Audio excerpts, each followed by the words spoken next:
வணக்கம். இன்னைக்கு நாம பார்க்க போறது இந்திய அரசியலமைப்போட ரொம்பவே அடிப்படையான ஒரு அத்தியாயம். பகுதி 1ல இருக்கிற சரத்துக்கள் 1 முதல் 4 வரைக்கும். அதாவது நம்ம இந்திய ஒன்றியம் மற்றும் அதன் பிரதேசங்களை பத்தி தான் முழுமையா தெரிஞ்சுக்க போறோம். இந்தியாவோட எல்லைகள் எப்படி வரையறுக்கப்பட்டிருக்கு, ஒரு புது மாநிலத்தை உருவாக்கவோ இல்ல ஏற்கனவே இருக்கிற மாநிலத்தோட எல்லையை மாத்தவோ யாருக்கு அதிகாரம் இருக்குன்னு எல்லாத்தையும் தெளிவா பார்க்கலாம் வாங்க. முதல்லயே ஒரு முக்கியமான விஷயத்தை புரிஞ்சுக்கணும். Doctor B.R. அம்பேத்கர் அவர்கள் இந்தியாவை மாநிலங்களின் கூட்டமைப்பு, அதாவது ஃபெடரேஷன் ஆஃப் ஸ்டேட்ஸ் அப்படின்னு சொல்லாம மாநிலங்களின் ஒன்றியம், அதாவது யூனியன் ஆஃப் ஸ்டேட்ஸ் அப்படின்ற வார்த்தையை ரொம்ப கவனமா பயன்படுத்தியிருக்காரு. ஏன் தெரியுமா? ஏன்னா அமெரிக்கா மாதிரி நம்ம நாடு மாநிலங்களுக்கு இடையான ஒரு ஒப்பந்தத்தால உருவாகல. அதை விட முக்கியமா இந்திய ஒன்றியத்திலிருந்து எந்த ஒரு மாநிலமும் நினைச்சா பிரிஞ்சு போகவே முடியாது. நம்ம ஒன்றியம் ஒருபோதும் பிரிக்க முடியாத, அழிக்க முடியாத ஒரு முழுமையான அமைப்பு. சரி, இன்னைக்கு நாம என்னென்ன தலைப்புகளை வரிசையா பார்க்க போறோம்னு ஒரு சின்னதா பார்த்துடலாம். முதல்ல இந்தியா ஏன் மாநிலங்களின் ஒன்றியம்னு சொல்றோம்னு பார்ப்போம். அடுத்து மாநிலங்களை மாற்றி அமைக்க பாராளுமன்றத்துக்கு என்னென்ன அதிகாரங்கள் இருக்கு. அதுக்கப்புறம் சுதந்திரம் வாங்கினதுலேருந்து இன்னைக்கு வரைக்கும் நம்ம இந்தியாவோட மேப் எப்படி மாறிட்டே வந்திருக்கு. அப்புறம் வங்கதேசத்தோட நாம செஞ்சுக்கிட்ட நிலப்பரிமாற்றம் பத்தி தெரிஞ்சுக்குவோம். கடைசியா இந்த அத்தியாயத்தை வேகமா ஒரு தடவை ரிவைஸ் பண்ணிட்டு தேர்வுல கேட்கக்கூடிய முக்கியமான குறிப்புகளும் பார்ப்போம். ஓகே, நம்மளோட முதல் பகுதிக்குள்ள போகலாம். இந்தியா மாநிலங்களின் ஒன்றியம். இதுல அரசியலமைப்போட முதல் சரத்து ஆர்டிகிள் 1 நம்ம நாட்டை பத்தி என்ன சொல்லுதுன்னு ஆழமா புரிஞ்சுக்கலாம். ஆர்டிகிள் 1ல 2 முக்கியமான விஷயம் இருக்கு. ஒன்னு நம்ம நாட்டோட பெயர். அரசியலமைப்பு நிர்ணய சபையில இதை பத்தி விவாதம் வந்தப்போ பாரம்பரிய பெயரான பாரத், நவீன பெயரான இந்தியா ரெண்டையுமே ஏத்துக்கிட்டு இந்தியா, அதாவது பாரத் அப்படின்னு குறிப்பிடுறாங்க. ரெண்டாவது, நம்ம நாட்டோட ஆட்சி முறை எப்படிப்பட்டதுன்னு இது சொல்லுது. இதன்படி இந்தியாவின் பிரதேசம் அப்படின்றதுக்குள்ள 3 விஷயங்கள் அடங்கும். மாநிலங்களோட பகுதிகள், யூனியன் பிரதேசங்கள், அப்புறம் எதிர்காலத்துல இந்தியா கையப்படுத்தக்கூடிய பகுதிகள். Doctor B.R. அம்பேத்கர் சொன்ன இந்த வார்த்தைகள் ரொம்ப ஆழமானது. அவர் என்ன சொல்றாருன்னா, இந்திய கூட்டமைப்பு ஒரு ஒன்றியம், ஏன்னா அது உடைக்கவே முடியாது. நம்ம நாடு ஒரு ஒருங்கிணைந்த முழுமை. நிர்வாக வசதிக்காக மட்டும்தான் அதை நாம வெவ்வேறு மாநிலங்களா பிரிச்சு வச்சிருக்கோம். மாநிலங்கள் தங்களுக்குள்ள ஒரு ஒப்பந்தம் போட்டுக்கிட்டு இந்த ஒன்றியத்தை உருவாக்கல. அதனால அதிலிருந்து பிரியற உரிமையும் அவங்களுக்கு கிடையாது. இப்ப நாம அடுத்த பகுதிக்கு போகலாம். பாராளுமன்றத்தோட மறுசீரமைப்பு அதிகாரம். அதாவது இந்தியாவோட அரசியல் வரைபடத்தையே மாற்றி வரையறதுக்கு நம்ம அரசியலமைப்பு பாராளுமன்றத்துக்கு என்னென்ன அதிகாரங்களை கொடுத்துருக்குன்னு ஆர்டிகல்ஸ் 2, 3 மற்றும் 4 மூலமா தெரிஞ்சுக்கலாம். ஆர்டிகல் 2க்கும் ஆர்டிகல் 3க்கும் ஒரு முக்கியமான வித்தியாசம் இருக்கு. இதை நல்லா புரிஞ்சுக்கணும். ஆர்டிகல் 2 என்பது இந்திய ஒன்றியத்துல இப்ப இல்லாத ஒரு புது பகுதியை உள்ள சேர்க்கறது பத்தினது. அதாவது வெளிநாட்டுல இருந்து ஒரு பகுதியை நம்ம நாட்டோட இணைக்கிறது. ஆனா ஆர்டிகல் 3 ஏற்கனவே நம்ம நாட்டுக்குள்ள இருக்கிற மாநிலங்களோட எல்லைகளை மாத்துறது, புது மாநிலங்களை உருவாக்குறது பத்தினது. சுருக்கமா சொன்னா இது ஒரு உள்நாட்டு மறுசீரமைப்பு. ஆர்டிகல் 3 படி பாராளுமன்றத்துக்கு 5 விதமான அதிகாரங்கள் இருக்கு. ஒரு மாநிலத்துல இருந்து ஒரு பகுதியை பிரிச்சோ இல்ல 2 மாநிலங்களை இணைச்சோ ஒரு புது மாநிலத்தை உருவாக்கலாம். எந்த மாநிலத்தோட பரப்பளவையும் கூட்டலாம், குறைக்கலாம். எந்த மாநிலத்தோட எல்லைகளையும் மாற்றியமைக்கலாம். கடைசியா எந்த மாநிலத்தோட பேரையும் கூட மாத்தலாம். ஆனா ஆர்டிகிள் 3 பயன்படுத்த 2 நிபந்தனைகள் இருக்கு. முதல்ல, இந்த மாதிரி ஒரு மசோதாவை பாராளுமன்றத்துல கொண்டு வரதுக்கு முன்னாடி குடியரசுத் தலைவரோட சிபாரிசு கண்டிப்பா வேணும். ரெண்டாவதா, குடியரசுத் தலைவர் அந்த மசோதாவை சம்பந்தப்பட்ட மாநில சட்டமன்றத்துக்கு அனுப்பி அவங்களோட கருத்தை கேட்கணும். ஆனா இங்க ஒரு முக்கியமான திருப்பம் இருக்கு. என்னன்னா, மாநில சட்டமன்றம் சொல்ற கருத்தை ஏத்துக்க வேண்டிய கட்டாயம் குடியரசுத் தலைவருக்கோ இல்ல பாராளுமன்றத்துக்கோ கிடையாது. அவங்க கருத்தை நிராகரிக்கலாம். இந்த ஒரு வரி இந்திய கூட்டாட்சியோட மொத்த தன்மையையும் அழகா விளக்குது. அழிக்க முடியாத ஒன்றியத்தின் அழிக்கக்கூடிய மாநிலங்கள். இதோட அர்த்தம் என்னன்னா, மத்திய அரசாங்கம் நினைச்சா மாநிலங்களோட எல்லைகளை, பெயரை, ஏன் அந்த மாநிலத்தோட இருப்பே கூட மாத்த முடியும். ஆனா மாநிலங்களால இந்திய ஒன்றியத்தை பிரிக்கவோ அதிலிருந்து வெளியேறவோ முடியாது. இது அமெரிக்கால முற்றிலும் மாறுபட்டது. அங்க அழிக்க முடியாத ஒன்றியத்தின் அழிக்க முடியாத மாநிலங்கள்னு சொல்லுவாங்க. இப்போ ஆர்டிகிள் 4 என்ன சொல்லுதுன்னு பார்ப்போம். ரொம்ப சிம்பிள். ஆர்டிகிள் 2 மற்றும் 3 பயன்படுத்தி இயற்றப்படுற சட்டங்கள் ஆர்டிகிள் 368க்கு கீழே வர்ற அரசியலமைப்பு திருத்தங்களா கருதப்படாது. இதுக்கு என்ன அர்த்தம்னா, ஒரு மாநிலத்தை பிரிக்கவோ இல்ல பேரை மாத்தவோ பாராளுமன்றத்துல சிறப்பு பெரும்பான்மையெல்லாம் தேவையில்லை. ஒரு சாதாரண சட்டத்தை நிறைவேற்றுற மாதிரி சாதாரண பெரும்பான்மையிலே நிறைவேற்றிடலாம். அப்போ ஒரு முக்கியமான கேள்வி எழுந்தது. பாராளுமன்றத்தால ஒரு மாநிலத்தோட பகுதியை குறைக்க முடியும்னா அந்த பகுதியை இன்னொரு நாட்டுக்கு தர முடியுமா? இந்த கேள்விதான் 1960ல பிருபாரி யூனியன் வழக்குல உச்சநீதிமன்றத்துக்கு முன்னாடி வந்தது. உச்சநீதிமன்றம் ஒரு தெளிவான தீர்ப்பை கொடுத்தது. ஆர்டிகல் 3 என்பது உள்நாட்டு மறுசீரமைப்புக்கு மட்டும்தான். நம்ம நாட்டில் ஒரு பகுதியை வெளிநாட்டுக்கு விட்டு கொடுக்கணும்னா அதுக்கு ஆர்டிகல் 368 பயன்படுத்தி அரசியலமைப்புல திருத்தம் செஞ்சுதான் ஆகணும்னு சொல்லிட்டாங்க. சரி, இப்போ நாம ஒரு சின்ன டைம் டிராவல் பண்ணலாம். நம்மளோட 3வது பகுதிக்கு வந்தாச்சு, இந்தியாவின் வரைபடத்தின் பரிணாம வளர்ச்சி. சுதந்திரம் வாங்கினப்போ இருந்த நூற்றுக்கணக்கான சுதேச சமஸ்தானங்கள்ல இருந்து இன்னைக்கு நாம பார்க்குற நவீன மாநிலங்கள் வரைக்கும் நம்ம இந்தியாவோட அரசியல் வரைபடம் எப்படி படிப்படியா உருவாச்சுன்னு பார்க்கலாம். சுதந்திரத்துக்கு பிறகு மொழிவாரியா மாநிலங்களை பிரிக்கணும்னு ஒரு பெரிய கோரிக்கை எழுந்தது. இதை ஆராய 1948ல தார் ஆணையம் நிர்வாக வசதி தான் முக்கியம், மொழி இல்லைன்னு சொல்லிருச்சு. அதுக்கப்புறம் நேரு, பட்டேல், பட்டாபி சீதாராமையா இருந்த ஜேவிபி குழுவும் மொழிவாரி மாநிலங்களை நிராகரிச்சுது. ஆனா போராட்டங்கள் தீவிரமானதால 1953ல ஃபசல் அலி ஆணையம் அமைக்கப்பட்டது. அவங்க மொழியே ஒரு முக்கியமான அடிப்படையா ஏத்துக்கிட்டாங்க. ஆனா ஒரு மொழிக்கு ஒரு மாநிலம்ன்ற கொள்கையை ஏத்துக்கல. இவங்களோட பரிந்துரைகளை வச்சுதான் 1956ல மாநிலங்கள் மறுசீரமைப்பு சட்டம் வந்தது. இந்த 1956 மாநிலங்கள் மறுசீரமைப்பு சட்டம் ஒரு பெரிய மாற்றத்தை கொண்டு வந்தது. அதுவரைக்கும் இருந்த பகுதி ஏ, பி, சி, டின்னு 4 விதமான மாநில வகைப்பாட்டை முழுசா ஒழிச்சுது. அதுக்கு பதிலா நவம்பர் 1, 1956ல இந்தியா 14 மாநிலங்கள் மற்றும் 6 யூனியன் பிரதேசங்கள் அப்படின்னு ரொம்ப தெளிவா பிரிக்கப்பட்டது. ஆனா 1956ஓட இந்த கதை முடியல. அதுக்கப்புறமும் இந்தியாவோட வரைபடம் மாறிட்டே தான் இருந்தது. 1960ல பம்பாய் மாநிலம் மகாராஷ்டிரா, குஜராத்னு 2ஆ பிரிஞ்சது. 1966ல பஞ்சாப்ல இருந்து ஹரியானா உருவாச்சு. அப்படியே தொடர்ந்து கடைசியா 2014ல தெலுங்கானாவும், 2019ல ஜம்மு அண்ட் காஷ்மீர் மாநிலம், ஜம்மு அண்ட் காஷ்மீர் லடாக்னு 2 யூனியன் பிரதேசங்களா பிரிக்கப்பட்டது வரைக்கும் இந்த மறுசீரமைப்பு தொடர்ந்துட்டே இருக்கு. இப்ப ரொம்ப சமீபத்துல நடந்த ஒரு முக்கியமான நிகழ்வை பார்க்கலாம்.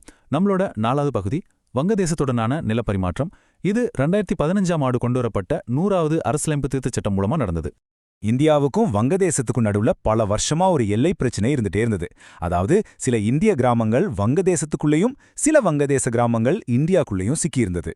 இந்த பிரச்சனைக்கு தீர்வு காணத்தான் இந்த ஒப்பந்தம். இதன்படி இந்தியா தனக்கு சொந்தமான 111 பகுதிகளை வங்கதேசத்துக்கும், வங்கதேசம் தனக்கு சொந்தமான 51 பகுதிகளை இந்தியாவுக்கும் மாத்திக்கிட்டாங்க. இந்த மாற்றத்தை சட்டப்பூர்வமாக்க அரசியலமைப்போட முதல் அட்டவணையில அசாம், மேற்கு வங்கம், மேகாலயா, திரிபுரா மாநிலங்களோட எல்லைகள் திருத்தி அமைக்கப்பட்டன. சரி, இவ்ளோ நேரம் பார்த்ததெல்லாம் ஒரு சின்னதா ரிவைஸ் பண்ணிடலாமா? வாங்க 5வது பகுதிக்கு வந்தாச்சு. அத்தியாய விரைவான மறுபார்வை. இந்த அத்தியாயத்தோட முக்கியமான சாராம்சம் இதுதான். இந்தியா ஒரு மாநிலங்களின் ஒன்றியம். இது பிரிக்க முடியாதது, மாநிலங்கள் வெளியேற முடியாது. ஆர்டிகல் 2 புது பகுதிகளை சேர்ப்பதற்கும், ஆர்டிகல் 3 உள்நாட்டுல மாநிலங்களை மாற்றி அமைப்பதற்கும் அதிகாரம் கொடுக்குது. பாராளுமன்றம் மாநிலங்களோட சம்மதம் இல்லாமலேயே சாதாரண பெரும்பான்மையோட மாநில எல்லைகளை மாத்தலாம். 1956ல வந்த மாநிலங்கள் மறுசீரமைப்பு சட்டம் மொழிவாரியா மாநிலங்களை உருவாக்குனது ஒரு வரலாற்று மைல்கல். கடைசியா 100வது திருத்தம் வங்கதேசத்தோட இருந்த எல்லை பிரச்சனையை தீர்த்து வச்சது. கடைசியா தேர்வுக்காக படிக்கிறவங்களுக்கு இது ரொம்ப ரொம்ப முக்கியமான பகுதி. நம்மளோட 6வது பகுதி தேர்வுக்கான முக்கிய குறிப்புகள். தேர்வுல திரும்ப திரும்ப கேட்க வாய்ப்பு இருக்கிற சில பாயிண்ட்ஸ் இதோ. மாநிலங்களின் ஒன்றியம் என்ற வார்த்தை இந்தியாவோட பிரிக்க முடியாத தன்மையை குறிக்குது, ஞாபகம் வச்சுக்கோங்க. ஆர்டிகல் 3க்கு கீழே பாராளுமன்றத்தோட அதிகாரம் தான் இறுதியானது. மாநில சட்டமன்றத்தோட கருத்து அவங்கள கட்டுப்படுத்தாது. இந்த சட்டங்களை சாதாரண பெரும்பான்மையில நிறைவேற்றலாம். ஆர்டிகல் 368 தேவையில்லை. கடைசியா பெருபாரி யூனியன் வழக்கப்படி இந்தியாவோட ஒரு பகுதியை வெளிநாட்டுக்கு கொடுக்கணும்னா கண்டிப்பா அரசியலமைப்பு திருத்தம் செஞ்சுதான் ஆகணும். இந்த அத்தியாயத்தை ஒரு கேள்வியோட முடிச்சுக்கலாம். ஆர்டிகல் 3 ஒரு பக்கம் தேசிய ஒற்றுமையையும் ஒருமைப்பாட்டையும் பாதுகாக்குது. அதே சமயம் இன்னொரு பக்கம் மொழி, கலாச்சாரம் அடிப்படையிலான பிராந்திய விருப்பங்களையும் நிறைவேற்றுது. இந்த 2க்கும் இடையிலான சமநிலையை ஆர்டிகல் 3 எப்படி பிரதிபலிக்குது? இதுதான் இந்திய கூட்டாட்சியோட ஒரு தனித்துவமான அம்சம். இந்தியாவோட மேப்பை பார்த்து இது எப்போதுமே இப்படித்தான் இருந்துச்சுன்னு நீங்க நினைச்சிருக்கீங்களா? நிச்சயமா இல்ல. நம்ம மாநிலங்களோட எல்லைகள், பெயர்கள், ஏன் ஒரு மாநிலமே கூட காலப்போக்கில் மாறிட்டே வந்திருக்கு. இந்த மாற்றங்களை செய்யறதுக்கு பார்லிமெண்ட்டுக்கு அந்த பவர் எங்கிருந்து கிடைச்சது? வாங்க எம். லக்ஷ்மிகாந்தின் இந்தியன் பாலிட்டி புத்தகத்துல இருக்கிற டேபிள் 6.4 வச்சு நம்ம அரசியலமைப்போட ஆர்டிகல் 3 எப்படி நம்ம நாட்டோட வரைபடத்தை மாத்தி வரைஞ்சதுன்னு சுவாரஸ்யமா பார்க்கலாம். சரி, இன்னைக்கு நாம என்னென்ன பார்க்க போறோம்னா, முதல்ல ஆர்டிகல் 3னா என்ன, அது பார்லிமெண்ட்டுக்கு என்ன பவர் கொடுக்குதுன்னு புரிஞ்சுக்கலாம். அதுக்கப்புறம் நேரா டேபிள் 6.4க்குள்ள போய் அதில் இருக்கிற ஒவ்வொரு சட்டத்தையும் வச்சு நம்ம மேப் எப்படி ஸ்டெப் பை ஸ்டெப்பாக மாறுச்சுன்னு பார்க்க போகிறோம். 1951ல் ஆரம்பிச்சு அந்த பெரிய மாநில மறுசீரமைப்பு வரைக்கும் எல்லாத்தையும் கவர் பண்ணுவோம். கடைசியா இது எல்லாத்துல இருந்தும் நம்ம கூட்டாட்சி தத்துவத்தை பத்தி என்ன கத்துக்கலாம்னு பார்ப்போம். ரெடியா? சரி, முதல்ல நாம புரிஞ்சுக்க வேண்டியது அந்த பவர் எங்க இருந்து வருதுன்னு தான். அதான் நம்ம ஆர்டிகல் 3. இதுதான் மாநிலங்களோட தலையெழுத்தே மாற்றி எழுதுறதுக்கான அரசியலமைப்பு ஆதாரம். சிம்பிளா சொல்லணும்னா இந்த ஆர்டிகல் 3 பார்லிமெண்ட்டுக்கு என்னென்ன பவர்ஸ் கொடுக்குது தெரியுமா? அவங்க நினைச்சா ஒரு புது ஸ்டேட்டை உருளாக்கலாம், ஒரு ஸ்டேட்டோட ஏரியாவை கூட்டலாம், குறைக்கலாம், பார்டரை மாத்தலாம், ஒரு மாநிலத்தோட பேரே கூட மாத்திடலாம். இதுல ரொம்ப ஆச்சரியமான விஷயம் என்னன்னா, இவ்ளோ பெரிய மாற்றங்களை செய்யறதுக்கு ஸ்பெஷல் மெஜாரிட்டி, கான்ஸ்டிடியூஷனல் அமெண்ட்மெண்ட்லாம் தேவையில்லை. ஒரு சிம்பிள் மெஜாரிட்டியில ஒரு சாதாரண சட்டம் மூலமாவே இதை செஞ்சு முடிக்க முடியும். ஓகே, இப்போ நம்ம இந்த எக்ஸ்பிளைனரோட இதய பகுதிக்கே வந்தாச்சு. அதுதான் டேபிள் 6.4. இது வெறும் ஒரு லிஸ்ட் கிடையாதுங்க. ஆர்டிகல் 3ஐ யூஸ் பண்ணி இந்தியாவோட மேப் எப்படியெல்லாம் மாறுச்சுங்கிறதுக்கான ஒரு அஃபிஷியல் ஹிஸ்ட்ரி ரெக்கார்டு இது. பாருங்க, இந்த டேபிள்ல இருக்கிற ஒவ்வொரு லைனும் ஒரு கதை சொல்லுது. ஒரு சின்ன நிலப்பகுதியை மாத்தினதுல ஆரம்பிச்சு மொழிவாரியா மாநிலங்களையே உருவாக்குனது வரைக்கும் ஒவ்வொரு சட்டமும் நம்ம அரசியல் வரலாற்றுல ஒரு முக்கியமான மைல்கல். வாங்க, இதுல இருக்கிற ஒவ்வொன்னையும் டீட்டெயிலா பார்க்கலாம். நம்ம டைம் டிராவலை 1951லேருந்து ஆரம்பிக்கலாம். இந்தியா குடியரசான கொஞ்சம் வருஷத்துலேயே ஆர்டிகல் 3யோட பவர் யூஸ் பண்ண ஆரம்பிச்சிட்டாங்க. வாங்க அந்த முதல் சில மாற்றங்கள் என்னென்னு பார்ப்போம். முதல்ல நாம பார்க்கறது Assam act alteration of boundaries act 1951. இந்த சட்டத்தை வச்சு அசாம் மாநிலத்திலிருந்து ஒரு சின்ன நிலப்பகுதியை பூடானுக்கு கொடுத்தாங்க. ஒரு மாநிலத்தோட எல்லையை மாத்தி அமைக்கிறதுக்கு இந்த ஆர்டிக்கலை பயன்படுத்தின முதல் சில சம்பவங்கள்ல இதுவும் ஒன்று. அடுத்து வர்றது இந்தியா வரலாற்றிலே ஒரு பெரிய டேர்னிங் பாயிண்ட். அதுதான் ஆந்திரா ஸ்டேட் ஆக்ட் 1953. அப்போ இருந்து மெட்ராஸ் ஸ்டேட்ல இருந்து தெலுங்கு பேசுற பகுதிகளை தனியா பிரிச்சு இந்தியாவுல மொழிவாரியா உருவான முதல் மாநிலமா ஆந்திரா மாநிலத்தை உருவாக்குனாங்க. இதோட தலைநகரமா கர்னூல் இருந்துச்சு. இந்த ஒரு விஷயம் இந்தியா முழுக்க மொழிவாரியா மாநிலங்கள் வேணுங்கிற கோரிக்கைக்கு ஒரு பெரிய தீப்பொறிய பத்த வச்சதுன்னே சொல்லலாம். 1954ல 2 முக்கியமான விஷயங்கள் நடந்துச்சு. ஒன்னு, Himachal Pradesh and Bilaspur new state act. இது மூலமா அப்போ தனித்தனியா இருந்த ஹிமாச்சல் பிரதேஷ், பிலாஸ்பூர் என்ற 2 ஸ்டேட்டையும் ஒன்னா சேர்த்து ஒரு புது ஸ்டேட்டா உருவாக்குனாங்க. 2வது, சந்திரநகர் மர்ஜர் ஆக்ட். அப்போ பிரெஞ்சு கண்ட்ரோல்ல இருந்த சந்திரநகர் பகுதியை நம்ம மேற்கு வங்கத்தோட இணைச்சாங்க. சரி, இப்போ நாம இந்தியாவோட ஹிஸ்டரியிலேயே ரொம்ப ரொம்ப முக்கியமான ஒரு வருஷத்துக்கு வந்திருக்கோம். 1956. இந்த வருஷம் கொண்டு வந்த ஒரே ஒரு சட்டம், அதாவது மாநிலங்கள் மறுசீரமைப்பு சட்டம், இந்தியாவோட வரைபடத்தையே அடியோடு மாத்தி வரைஞ்சுது. The states reorganisation act 1956. இந்த பிரம்மாண்டமான சட்டத்தோட மெயின் நோக்கமே நாடு முழுக்க மாநிலங்களோட எல்லைகளை மொழி அடிப்படையில் மறுசீரமைக்கிறது தான். அது வரைக்கும் பார்த்தீங்கன்னா பிரிட்டிஷ் காலத்து மாகாணங்கள், சமஸ்தானங்கள்னு ரொம்ப குழப்பமா பார்ட் A, B, Cன்னு பிரிச்சு வச்சிருந்தாங்க. அந்த காம்ப்ளெக்ஸான சிஸ்டத்தை இந்த சட்டம் மொத்தமாக ஒழிச்சிருச்சு. அதுக்கு பதிலாக மாநிலங்கள், யூனியன் பிரதேசங்கள்னு ரொம்ப தெளிவான ஒரு 2 லேயர் சிஸ்டத்தை கொண்டு வந்தாங்க. இந்த பெரிய ரீஆர்கனைசேஷனோட ரிசல்ட் என்ன தெரியுமா? 1956 நவம்பர் 1ஆம் தேதி ஒரே நாள்ல 14 மாநிலங்களும் 6 யூனியன் பிரதேசங்களும் உருவாச்சு. கேரளா, மத்திய பிரதேசம் மாதிரி இன்னைக்கு நாம பார்க்குற பல மாநிலங்கள் இந்த சட்டத்தின் மூலமா தான் அதோட தற்போதைய வடிவத்துக்கு வந்துச்சு. இதுதான் நவீன இந்தியாவோட அரசியல் வரைபடத்துக்கான ஒரு அடித்தளம்னே சொல்லலாம். 1956ஓட மாற்றங்கள் எல்லாம் முடிஞ்சு போச்சுன்னு நினைக்காதீங்க. அதுக்கப்புறமும் சின்ன சின்னதா பார்டர் அட்ஜஸ்ட்மெண்ட்ஸும் மாநிலங்களோட பெயர் மாற்றங்களும் தொடர்ந்து நடந்துட்டே இருந்துச்சு. வாங்க அதை சம்பந்தப்பட்ட சட்டங்களையும் பார்த்துடலாம். 1956ல நடந்த அந்த பெரிய மறுசீரமைப்புக்கு அப்புறமும் மேப்ல சின்ன சின்ன ஃபைன் டியூனிங் வேலைகள் நடந்துச்சு. நிர்வாக வசதிக்காகவும் மக்களோட தேவைக்காகவும் சில முக்கியமான எல்லை மாற்றங்கள் செஞ்சாங்க. உதாரணமா பீகார்ல இருந்த சில பகுதிகளை மேற்கு வங்கத்துக்கும், ராஜஸ்தான்ல இருந்த சில பகுதிகளை மத்திய பிரதேசத்துக்கும் மாத்தினாங்க. அதே மாதிரி ஆந்திரா, மெட்ராஸ், பீகார், உத்தரப்பிரதேச எல்லைகளிலும் சில திருத்தங்கள் செஞ்சாங்க. வெறும் எல்லைகள் மட்டும் இல்ல, அடையாளமும் ரொம்ப முக்கியம் இல்லையா? Madras state alteration of name act 1968. இந்த சட்டம் வெறும் பேரை மட்டும் மாத்தல, மத்ராஸ் மாநிலங்கிற பேரை தமிழ்நாடுன்னு மாத்தினது மூலியமா தமிழ் மக்களோட பல நாள் கோரிக்கையையும் நம்ம மொழி, கலாச்சார அடையாளத்தையும் அதிகாரப்பூர்வமா அங்கீகரிச்ச ஒரு வரலாற்று சிறப்புமிக்க தருணம் அது. இதுவரைக்கும் நாம பார்த்த இந்த சட்டங்கள் எல்லாம் நம்ம இந்திய அரசியலமைப்போட தன்மையை பத்தி நமக்கு என்ன சொல்லுது? இதிலிருந்து நாம கத்துக்க வேண்டிய முக்கியமான பாடங்கள் என்ன? வாங்க அதை பத்தி இப்போ பேசலாம். இந்த மொத்த வரலாற்று பதிவிலிருந்தும் நாம புரிஞ்சுக்க வேண்டியது என்ன? முக்கியமான 3 விஷயங்கள். 1, மாநிலங்களோட எல்லைகளை மாற்றுறதுல பார்லிமெண்ட்டுக்கு தான் முழு அதிகாரம் இருக்கு. 2, இந்த மாதிரி மாற்றங்களுக்கு மாநில அரசோட சம்மதம் கட்டாயம் தேவையில்லை. 3, இது எல்லாத்தையும் செய்ய ஒரு சிம்பிள் மெஜாரிட்டி போதும். அப்போ இதோட அர்த்தம் என்ன? இந்தியா அழிக்கப்படக்கூடிய மாநிலங்களை கொண்ட அழிக்க முடியாத ஒன்றியம். அதாவது இந்திய யூனியனை யாராலையும் பிரிக்க முடியாது, ஆனா அதுக்குள்ளே இருக்கிற மாநிலங்களோட வரைபடத்தை பார்லிமெண்டால எப்படி வேணாலும் மாத்தி வரைய முடியும். குடியுரிமை ஒரு நாட்டுல நாம ஒரு குடிமகனா இருக்கிறதுங்கிறது வெறும் ஒரு அடையாளம் மட்டும் இல்ல, அதுதான் நம்ம உரிமைகள் கடமைகள் எல்லாத்துக்கும் அடித்தளம். சரி, வாங்க இந்த முக்கியமான தலைப்பு பத்தி ஆழமா அக்குவேறு ஆணிவேரா அலசி ஆராயலாம். நம்மளோட இந்த முழுமையான வழிகாட்டிய ஒரு 6 பிரிவுகளா பிரிச்சிருக்கோம். முதல்ல குடியுரிமைனா என்ன, அதோட அடிப்படை கருத்துக்கள் என்னன்னு பாப்போம். அதுக்கடுத்து இந்தியாவில் இருக்கிற தனித்துவமான ஒற்றை குடியுரிமை மாடல் பத்தி தெரிஞ்சுக்கலாம். பிறகு நம்ம அரசியலமைப்பு சட்டம் என்ன சொல்லுது, குடியுரிமையை எப்படி வாங்கலாம், எப்படி இழக்க நேரிடும், ஓசிஐ போன்ற சிறப்பு விதிகள் என்னென்ன, கடைசியா எல்லாத்தையும் ஒன்னா சேர்த்து ஒரு ஒப்பீடு செஞ்சும் ஒரு ரிவிஷன் பண்ணிடலாம். சரி, முதல்ல நம்ம ரொம்ப அடிப்படையான ஒரு விஷயத்துல இருந்து ஆரம்பிக்கலாம். குடியுரிமைனா என்ன? ஒரு குடிமகனுக்கும் ஒரு அந்நியருக்கும் என்னதான் வித்தியாசம்? வாங்க பார்க்கலாம். பொதுவா எந்த ஒரு நாட்டிலையும் 2 வகையான மக்கள் இருப்பாங்க. ஒன்னு குடிமக்கள், அதாவது சிட்டிசன்ஸ். இன்னொன்னு அந்நியர்கள், அதாவது ஏலியன்ஸ். குடிமக்கள் அந்த நாட்டோட முழுமையான உறுப்பினர்கள். அவங்க அந்த நாட்டுக்கு விசுவாசமா இருப்பாங்க. பதிலுக்கு அந்த நாடு அவங்களுக்கு எல்லா சிவில் மற்றும் அரசியல் உரிமைகளையும் கொடுக்கும். ஆனா அந்நியர்கள் அப்படி இல்ல. அவங்க வேற ஒரு நாட்டோட குடிமக்கள். அதனால அவங்களுக்கு நம்ம நாட்டுல எல்லா உரிமைகளும் கிடைக்காது.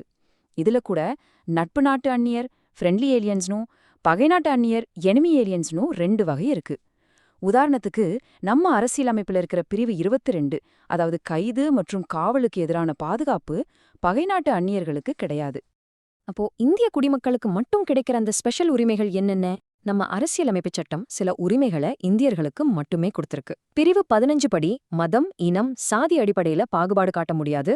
பிரிவு 16 அரசு வேலைவாய்ப்புல எல்லாருக்கும் சம வாய்ப்பு கொடுக்குது. பிரிவு 19 நமக்கு பேச்சுரிமை, கூடும் உரிமை போன்ற முக்கியமான சுதந்திரங்களை கொடுக்குது. பிரிவுகள் 29 மற்றும் 30 சிறுபான்மையினரோட கலாச்சாரம் மற்றும் கல்வி உரிமைகளை பாதுகாக்குது. இது மட்டும் இல்லாம ஓட்டு போடுற உரிமையும், தேர்தல்ல நிக்கிற உரிமையும், குடியரசுத் தலைவர், உச்சநீதிமன்ற நீதிபதி போன்ற பெரிய பதவிகளுக்கு வர்ற தகுதியும் இந்திய குடிமக்களுக்கு மட்டுமே உண்டு. இது ரொம்பவே முக்கியமான ஒரு வேறுபாடு இல்லையா? சரி, இப்போ நம்ம நாட்டோட ஒரு தனித்துவமான அம்சத்தை பத்தி பாப்போம். அதுதான் நம்மளோட ஒற்றை குடியுரிமை கொள்கை. இது மத்த கூட்டாட்சி நாடுகள்ல இருந்து எப்படி வேறுபடுதுன்னு தெரிஞ்சுக்கலாம். நம்ம நாடு ஒரு கூட்டாட்சி அமைப்பு கொண்ட நாடுதான்.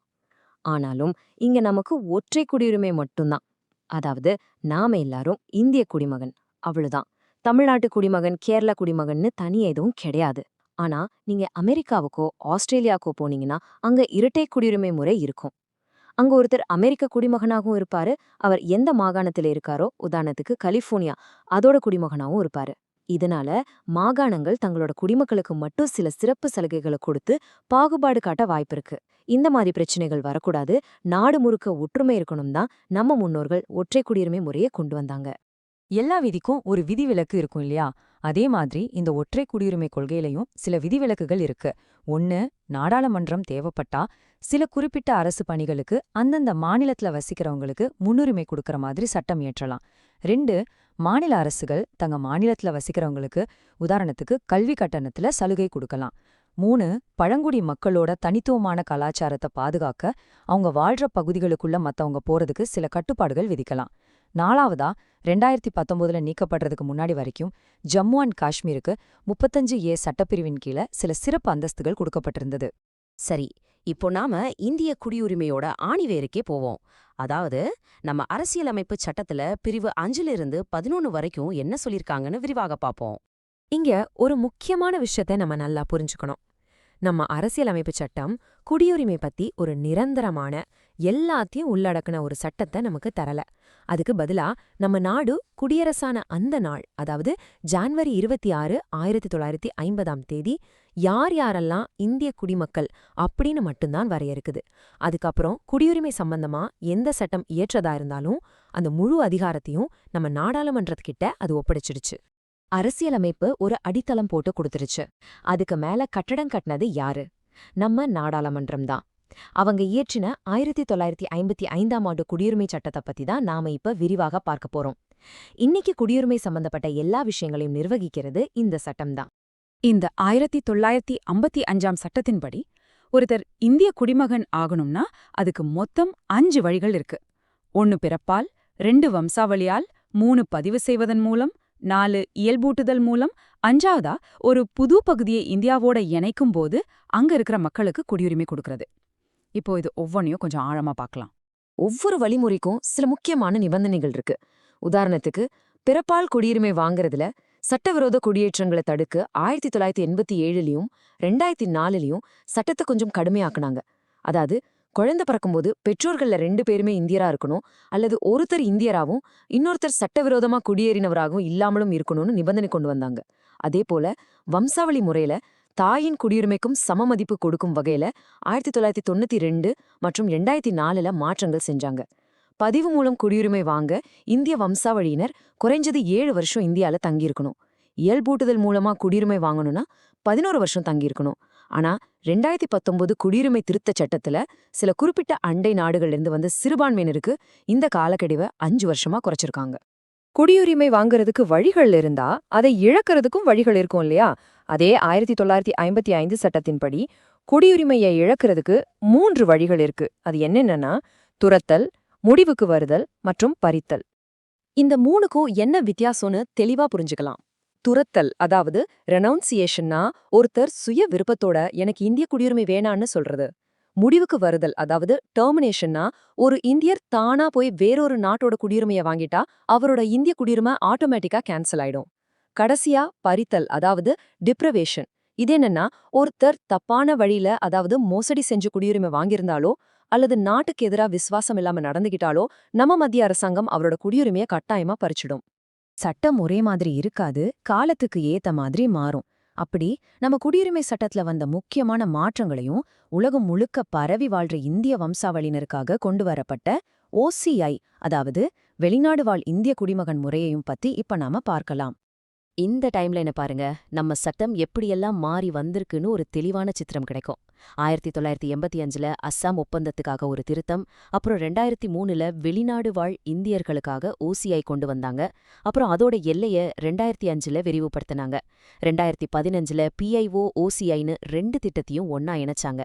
கடைசியா 2019ல குடியுரிமை திருத்தச் சட்டம் வந்தது. இப்படி ஒவ்வொரு காலகட்டத்திலையும் தேவைக்கேற்ப சட்டம் மாறிட்டே வந்திருக்கு.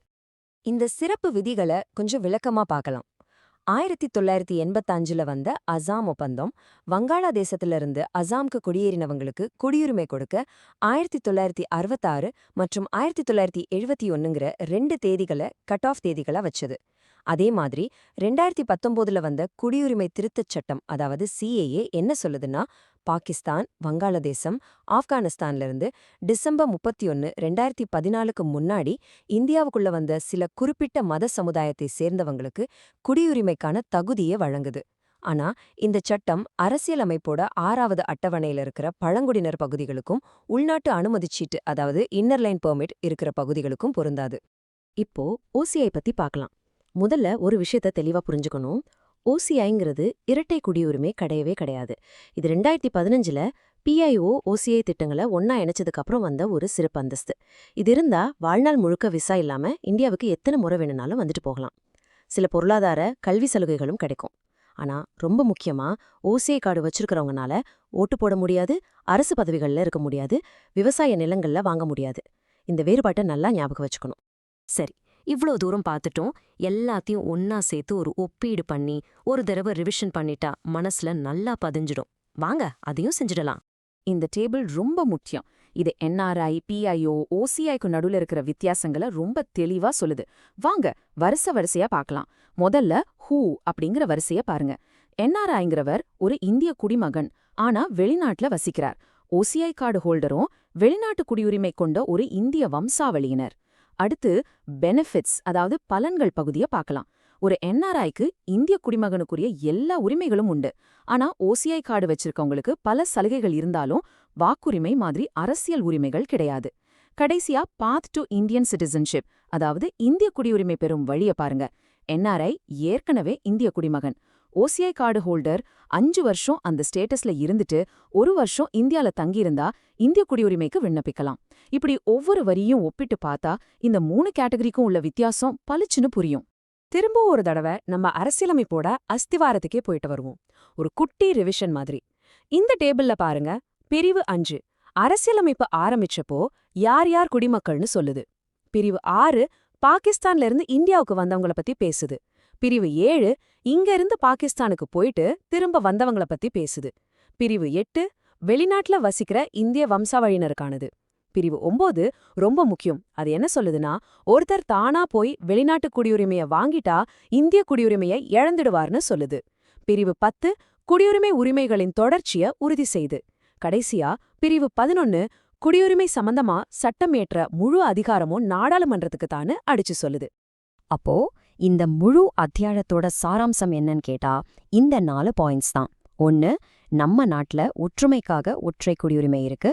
2, அரசியல் அமைப்பு சட்டம் பிரிவு 5-11 ஆரம்பத்துல இருந்த குடிமக்களை பத்தி மட்டும்தான் பேசுச்சு. 3, 1955 குடியுரிமை சட்டம் தான் குடியுரிமை வாங்கறதுக்கான 5 வழிகளையும் இழக்கிறதுக்கான 3 வழிகளையும் சொல்லுது.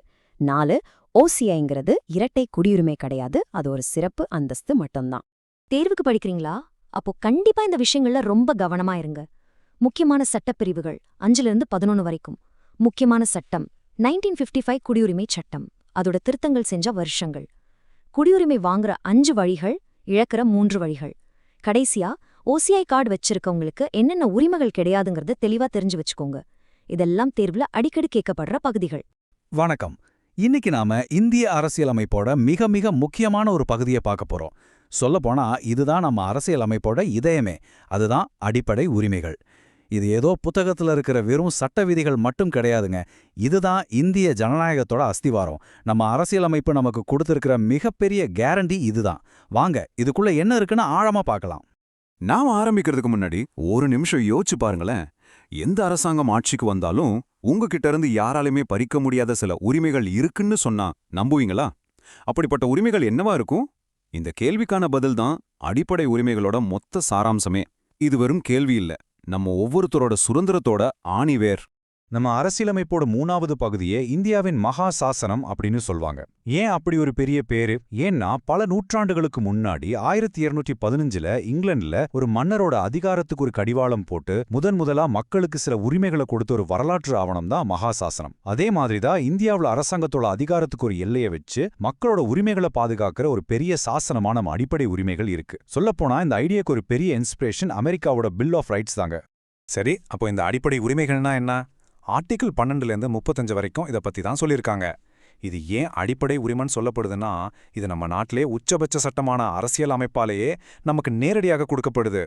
இது ஒரு தனி மனுஷனோட அறிவு, ஒழுக்கம், ஆன்மீகம்னு எல்லா விதமான வளர்ச்சிக்கும் ரொம்ப ரொம்ப அவசியம். இதோட முக்கியமான நோக்கம் என்னன்னா, யாரோ ஒருத்தரோட விருப்பப்படி ஆட்சி நடக்காம சட்டத்தின்படி ஆட்சி நடக்கணும். அதான் மனிதர்களின் அரசாங்கம் இல்லாம சட்டங்களின் அரசாங்கத்தை உருவாக்குறது. உங்களுக்கு ஒரு விஷயம் தெரியுமா? நம்ம அரசியல் அமைப்பு எழுதப்பட்டப்போ மொத்தம் 7 அடிப்படை உரிமைகள் இருந்துச்சு. ஆனா இதுல ஒரு பெரிய மாற்றம் நடந்தது. அதுல 7ஆவதா இருந்த சொத்துரிமை, அதாவது ஆர்டிகிள் 31, இனிமே அடிப்படை உரிமை கிடையாதுன்னு 1978ல 44th சட்ட திருத்தம் மூலமா நீக்கிட்டாங்க. அப்போ அது என்ன ஆச்சுன்னு கேட்டீங்கன்னா, அது இப்போ ஆர்டிகிள் 300A கீழே ஒரு சாதாரண சட்ட உரிமையா இருக்கு. அதனால இப்போ நமக்கு மொத்தம் 6 அடிப்படை உரிமைகள் தான் இருக்கு. சரி, இந்த அடிப்படை உரிமைகளோட ஸ்பெஷாலிட்டி என்ன? மற்ற சாதாரண சட்ட உரிமைகளுக்கும் இதுக்கும் என்னதான் பெரிய வித்தியாசம்? அதை நாம இப்போ புரிஞ்சுக்கலாம் வாங்க. இது தெரிஞ்சாதான் இதோட பவர் நமக்கு புரியும். இதுல ஒரு ரொம்ப சுவாரஸ்யமான விஷயம் என்னன்னா, சில உரிமைகள் இந்திய குடிமக்களுக்கு, அதாவது சிட்டிசன்ஸ்க்கு மட்டுமே பொருந்தும். மற்ற சில உரிமைகள் எதிரி நாட்டு ஆட்களை தவிர இந்தியாவில் இருக்கிற வெளிநாட்டவர் உட்பட எல்லாருக்குமே பொருந்தும். உதாரணமா ஆர்டிகிள் 15, 16, 19 மாதிரி பாகுபாடை பார்க்கக்கூடாது, அரசு வேலைவாய்ப்பு, பேச்சுரிமை இதெல்லாம் சிட்டிசன்ஸ்க்கு மட்டும்தான். ஆனால் ஆர்டிகிள் 14, 21 மாதிரி சட்டத்தின் முன் சமம், வாழ்வதற்கான உரிமை இதெல்லாம் இந்தியாவில் இருக்கிற எல்லாருக்குமே பொதுவானது. இந்த வேறுபாடு ரொம்ப நுட்பமானது. இந்த உரிமைகளோட மற்ற முக்கிய அம்சங்களையும் பார்த்துடலாம். முதல்ல, இதுக்கு எல்லையே இல்லையான்னு கேட்டா அப்படி கிடையாது. இது முழுமையானது இல்ல. நாட்டு பாதுகாப்பு, பொது அமைதி மாதிரி சில நியாயமான காரணங்களுக்காக அரசாங்கம் இதுக்கு சில கட்டுப்பாடுகளை விதிக்கலாம். 2வது, இதுல இருக்கிற சூப்பர் பவர் என்னன்னா, இது நீதிமன்றத்தால பாதுகாக்கப்படுது. உங்க உரிமை மீறப்பட்டா நீங்க நேரா கோர்ட்டுக்கு போகலாம். அதுலயும் சுப்ரீம் கோர்ட்டே ஆர்டிகல் 32 படி இந்த உரிமைகளோட கேரண்டரா இருக்கு. அப்புறம் நேஷனல் எமர்ஜென்சி நேரத்துல ஆர்டிகல் 20, 21 தவிர மத்ததெல்லாம் தற்காலிகமா நிறுத்தி வைக்கப்படலாம். கடைசியா, இதுல பெரும்பாலான உரிமைகளுக்கு தனியா சட்டம் போட தேவையில்லை, தானாவே அமலுக்கு வந்துடும். இந்த உரிமைகள்லாம் நமக்கு யாருக்கு எதிராக கிடைச்சிருக்கு? அரசாங்கத்துக்கு எதிரா. சரி, அப்ப அரசு இல்லனா ஸ்டேட் அப்படின்னா என்ன? ஆர்டிகல் 12 இத பத்தி தெளிவா சொல்லுது. அரசுனா வெறும் மத்திய மாநில அரசாங்கம் மட்டும் இல்ல, நம்ம பார்லிமெண்ட், சட்டமன்றங்கள், நம்ம ஊர்ல இருக்கிற முனிசிபாலிட்டி, பஞ்சாயத்து, ஏன் எல்ஐசி, ஓஎன்ஜிசி மாதிரி பொதுத்துறை நிறுவனங்கள் கூட இதுக்குள்ள அடங்கும். சுப்ரீம் கோர்ட் என்ன சொல்லுதுன்னா, அரசாங்கத்தோட ஒரு கருவியா செயல்படுற ஒரு தனியார் அமைப்பு கூட இந்த வரையறைக்குள்ள வரும்னு சொல்லியிருக்காங்க. சரி வாங்க, இப்போ நடைமுறையில இருக்கிற அந்த 6 அடிப்படை உரிமைகளை பத்தி ஒண்ணா ரொம்ப விரிவாவே பார்க்கலாம்.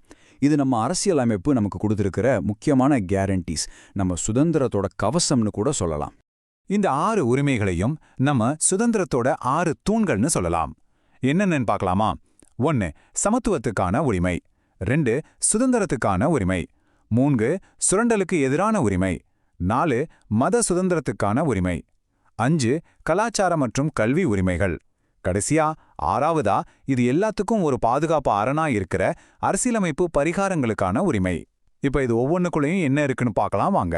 மொதத்தூண் சமத்துவத்துக்கான உரிமை. ஆர்டிகிள் 14 சட்டத்துக்கு முன்னாடி எல்லாரும் சமம்னு சொல்லுது. அடுத்து ஆர்டிகிள் 15 மதம், சாதி, பாலினோன்னு எந்த அடிப்படையிலையும் பாகுபாடு காட்டவே கூடாதுன்னு உறுதியா சொல்லுது. ஆர்டிகிள் 16 இன்னொரு படி மேல போய் அரசாங்க வேலைவாய்ப்புல எல்லாருக்கும் சம வாய்ப்பு கொடுக்கணும்னு சொல்லுது. நம்ம சமூகத்துல இருந்த ஒரு பெரிய கொடுமையான தீண்டாமைய ஆர்டிகிள் 17 அடியோன்னு ஒழிக்குது. கடைசி ஆர்டிகிள் 18 ராஜா, மகாராஜா மாதிரி பட்டங்கள் வச்சுக்கிறத தடை செய்யுது. பாத்தீங்களா, சமத்துவங்கிற ஒரு பெரிய ஐடியாவை எப்படி ஒவ்வொரு ஆர்டிகிளா கட்டமைக்கிறாங்கன்னு. அடுத்து நம்ம ஜனநாயகத்தோட உயிர் மூச்சுன்னு சொல்லப்படுற சுதந்திரத்துக்கான உரிமை. இதுல ரொம்ப முக்கியமானது ஆர்டிகிள் 21, வாழ்வதற்கான உரிமை. இது சும்மா உயிர் வாழ்றத மட்டும் இல்ல, கண்ணியத்தோட வாழ்றத குறிக்குது. இந்த உரிமையோட ஒரு விரிவாக்கமா தான் 2002ல 86வது திருத்தம் மூலமா ஆர்டிகிள் 21A கல்விக்கான உரிமையை கொண்டு வந்தாங்க. இது எவ்வளவு பெரிய புரட்சிகரமான மாற்றம் பாருங்க. இதோட சேர்த்து ஆர்டிகிள் 19 நமக்கு பேச்சுரிமை, கூட்டம் கூடும் உரிமைன்னு 6 சுதந்திரங்களையும், ஆர்டிகிள் 20, 22 ரெண்டும் தவறான கைது நடவடிக்கைகள்ல இருந்து நம்மள பாதுகாக்குது. 3வது மற்றும் 4வது உரிமைகளை பார்க்கலாம். முதல்ல சுரண்டலுக்கு எதிரான உரிமை. ஆர்டிகிள் 23 மனிதர்களை வியாபாரம் செய்யறதையும் கொத்தடிமை முறையும் தடை செய்து. ஆர்டிகிள் 24 குழந்தைகளோட எதிர்காலத்தை பாதுகாக்க அவங்கள ஃபேக்டரி மாதிரி அபாயகரமான இடங்கள்ல வேலைக்கு வைக்கிறத தடை செய்து. அடுத்து இந்தியா மாதிரி ஒரு பன்முகத்தன்மை கொண்ட நாட்டுக்கு ரொம்ப முக்கியமான மத சுதந்திர உரிமை. ஆர்டிகிள் 25லிருந்து 28 வரைக்கும் ஒவ்வொருத்தரும் அவங்க மனசாட்சிப்படி எந்த மதத்தையும் பின்பற்றவும், பரப்பவும், மத விவகாரங்களை நிர்வகிக்கவும் முழு சுதந்திரம் கொடுக்குது. 5வதா சிறுபான்மையினரோட நலன்களை பாதுகாக்கிற கலாச்சார மற்றும் கல்வி உரிமைகள். ஆர்டிகிள் 29, 30 மூலமா அவங்களோட மொழி, எழுத்து, கலாச்சாரத்தை பாதுகாக்கவும் அவங்களுக்கான கல்வி நிறுவனங்களை ஆரம்பிச்சு நடத்தவும் உரிமை இருக்கு. இப்ப இது எல்லாத்தையும் விட ஒரு முக்கியமான உரிமைக்கு வரோம். அதுதான் ஆர்டிகிள் 32, அரசியலமைப்பு பரிகாரங்களுக்கான உரிமை.